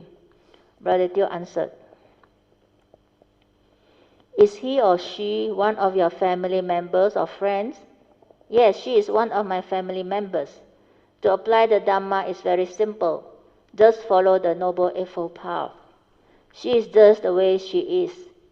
So have the right understanding or right view to accept her for what she is. Then you will be at peace. If not, you will react and perceive her with the negativity which you had described via your question. This is the suffering that will arise.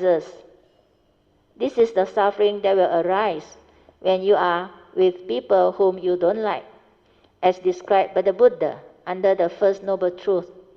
And the cause behind is your craving born of your delusion. So to overcome this delusion and craving, you will have to accept her for what she is.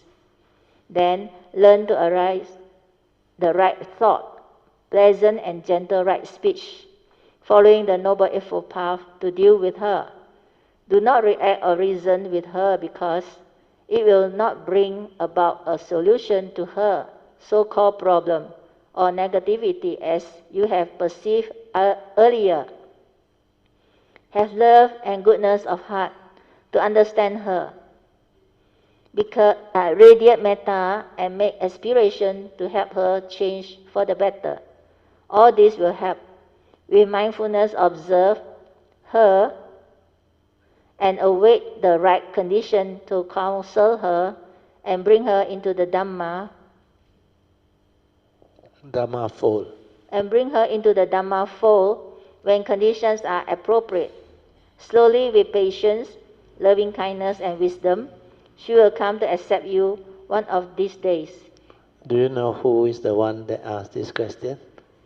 Man Yuan. Okay, continue. Amy. 21st Heart Sutta, class. 1.1. Purification of Sila, Citta, and Ditthi. Purification of Sila or morality or virtue. Citta or mind or content of consciousness.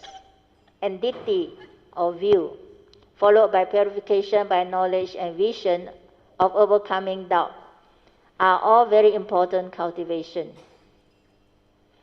This is especially so for the first three purification, where one must get it right. The understanding of Dhammapada verse 183 on the advice of all Buddhas is also very important, for it is based on a deep understanding born of right view with regards to the law of karma.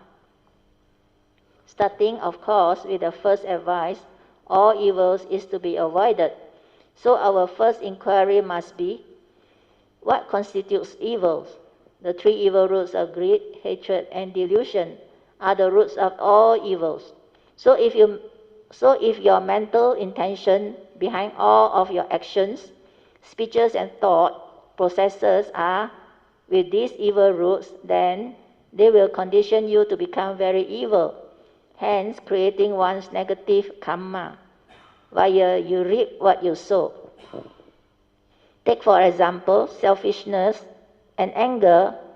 Once these evil roots are there, they can condition one to kill and harm, and take advantage of a situation for their personal selfish gains. Sankhara, mental states or content of consciousness. There are 52 of them, and some are wholesome and some are unwholesome.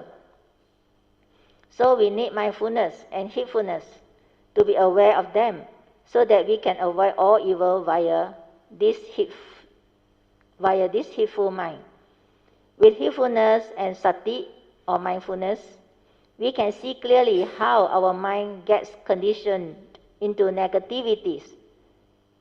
That is the mind states with the 3 evil roots, via our own ignorance and self-delusion.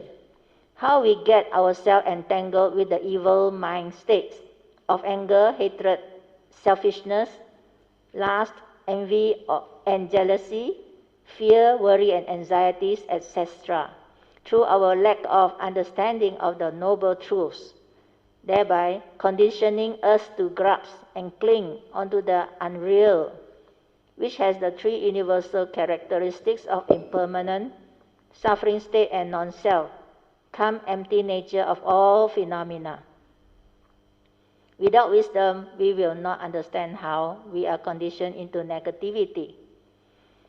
Understanding the 3rd noble truth, that suffering need not be if we had developed the wisdom before confronting the 1st noble truth, reality of life and existence, is very important, and the enlightenment in the here and the now is possible once we have awakened to the 3 universal characteristics of nature. With wisdom and awareness, or sati, one can just be aware and let things be via seeing things as they are, and then there will be no more suffering. One can just accord and flow with conditions without any resistance. Hence, there is no suffering and unhappiness via wanting things our way, which is not nature's way, or the reality which is what is. We cannot argue with what is.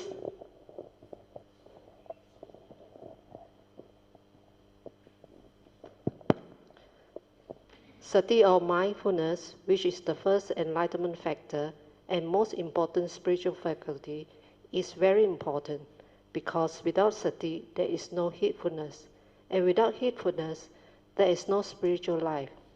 Without sati, one cannot investigate the Dharma, 2nd factor of enlightenment, to strengthen one's faith and virya. One must investigate into the following important Dhammapada verses: 1, 2, 21, 22, 23, and 183, and confirm that these truths stand up to investigation, thereby establishing our faith in the law of karma as explained by the Buddha, to reaffirm our right view with regards to this law of karma.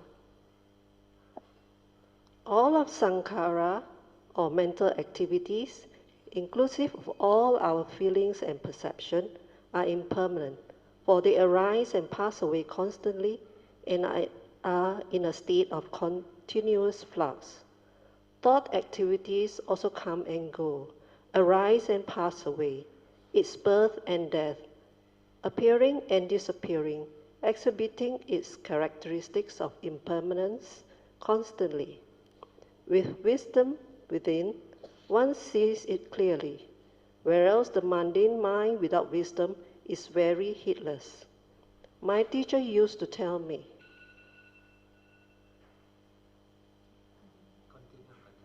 finally, there is only pure awareness, which is the true mind. This I came to realize later, when the rather gross, mundane, or thinking mind collapsed, leading to the true mind, which is just pure awareness and silence within. It is very fine and like no more mind.